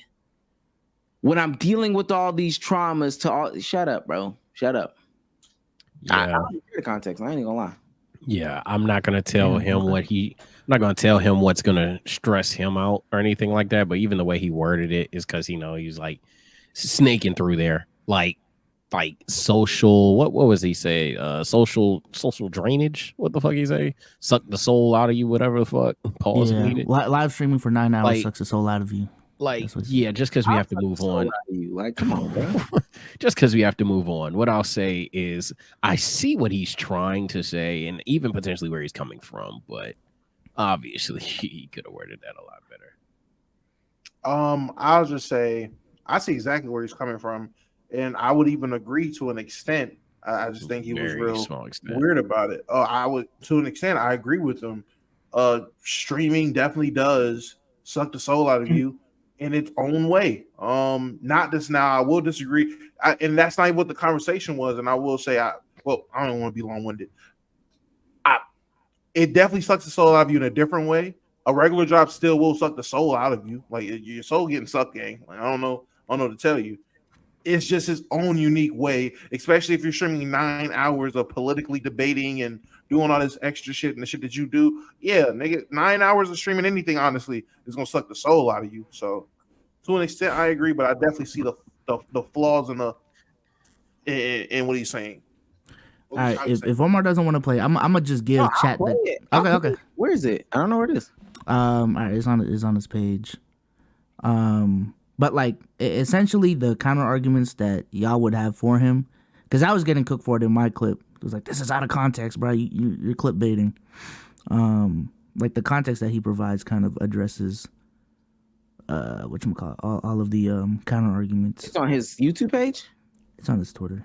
Yes, All right, boom. All right, yeah, I just sent it. I'm assuming this is. Oh, it's just this one tweet. Yeah. All right. Here we go. So he said, "It's wild how completely out of context this clip made its way to Twitter so fast. I was talking about how much a 9-hour stream eats away at my social battery and how I can't socialize after. Comparing it to my sales job before, I recognize how fortunate I am every day." I know. I mean, I figure people caveat some shit to hell. Yeah. So when we're talking like that, here's what I'll say.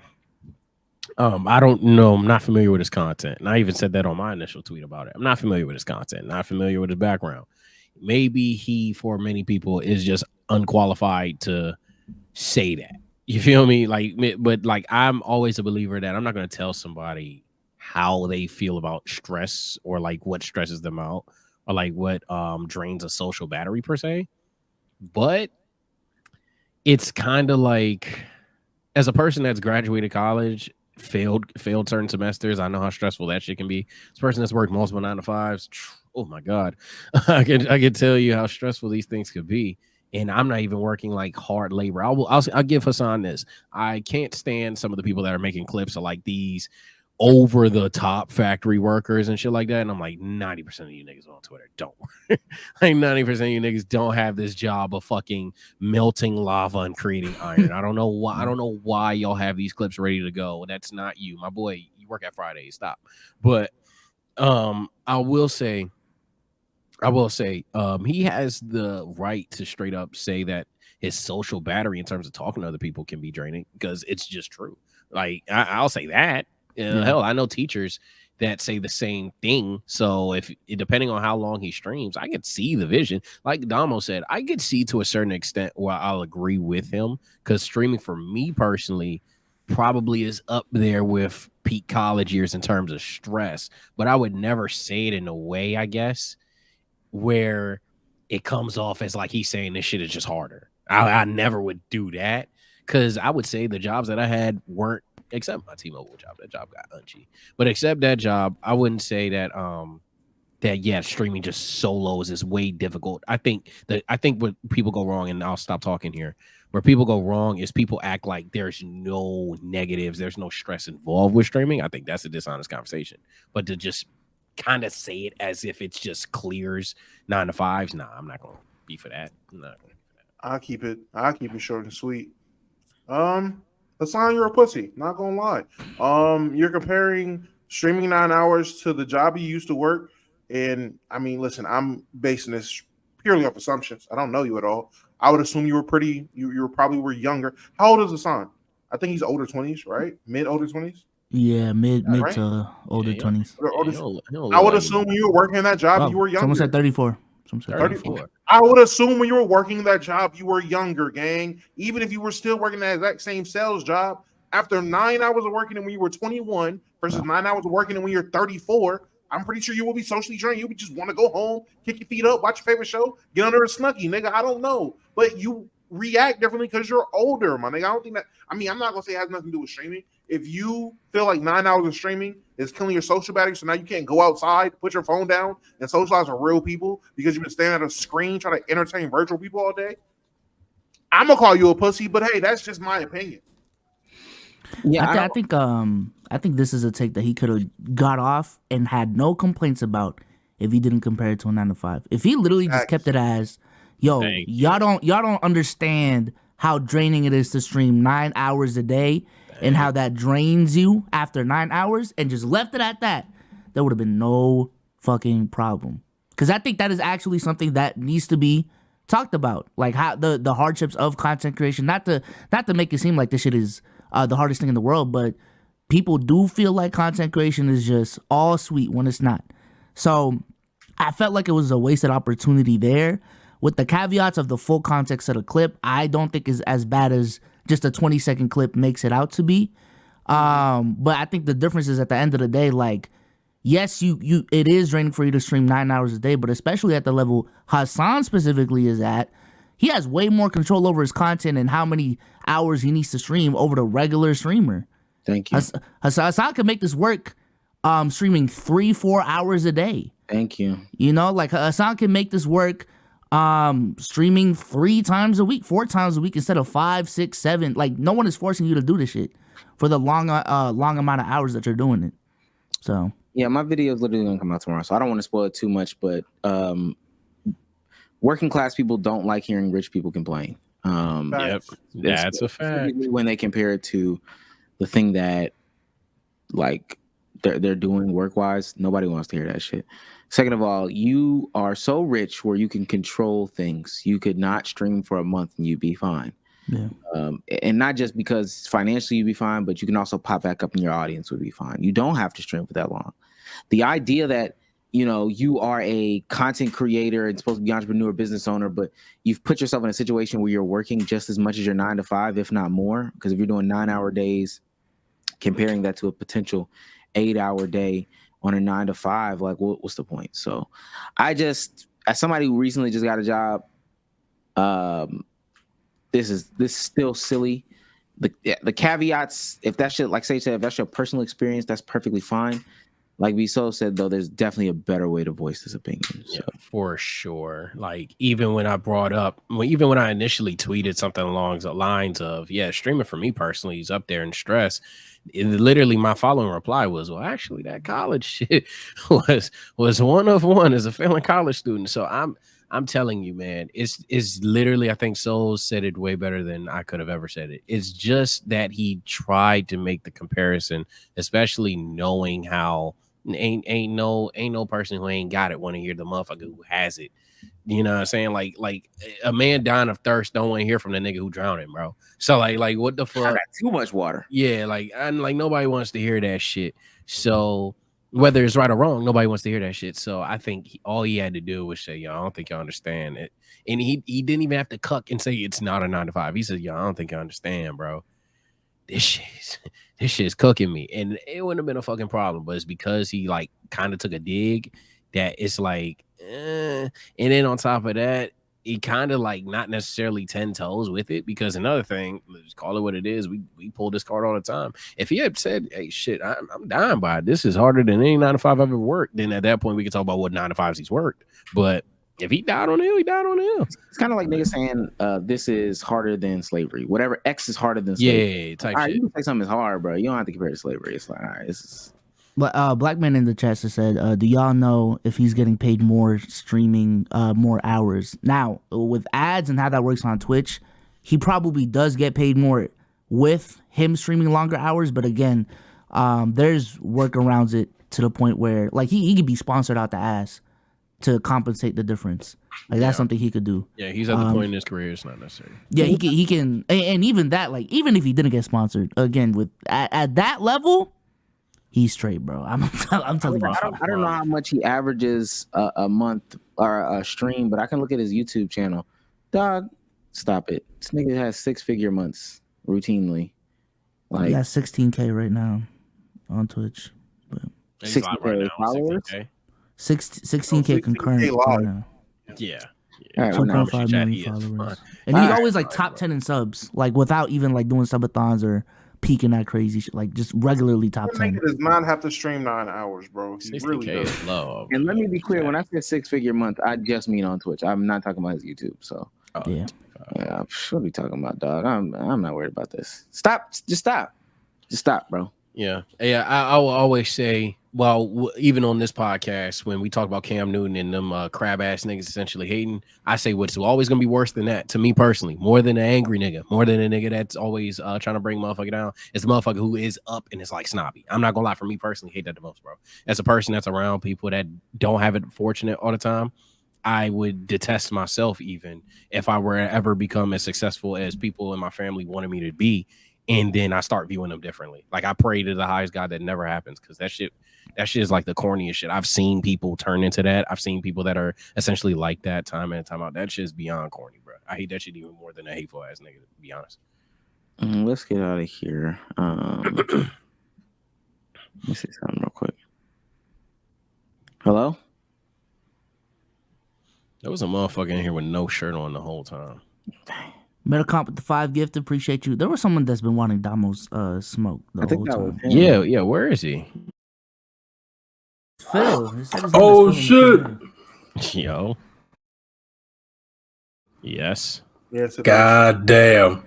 You got long. Yo. Hi friends. What's going on? What's good, man? First time. Oh shit, I forgot I was supposed to have a question. I ain't go fake. I ain't got no question. Good job, guys. Wait, no, I do have a question. Okay. B Shoals. Well, this isn't really a question, but get close real quick to the camera. I'm about to say, yo, shit. I'm squinting at this one. Okay, too close. Man. Yeah. No, you good. Nah, that shit. You ain't got no focus on your joint. You ain't got no auto. We're not clipping this, bro. Just go. Yeah, just go ahead.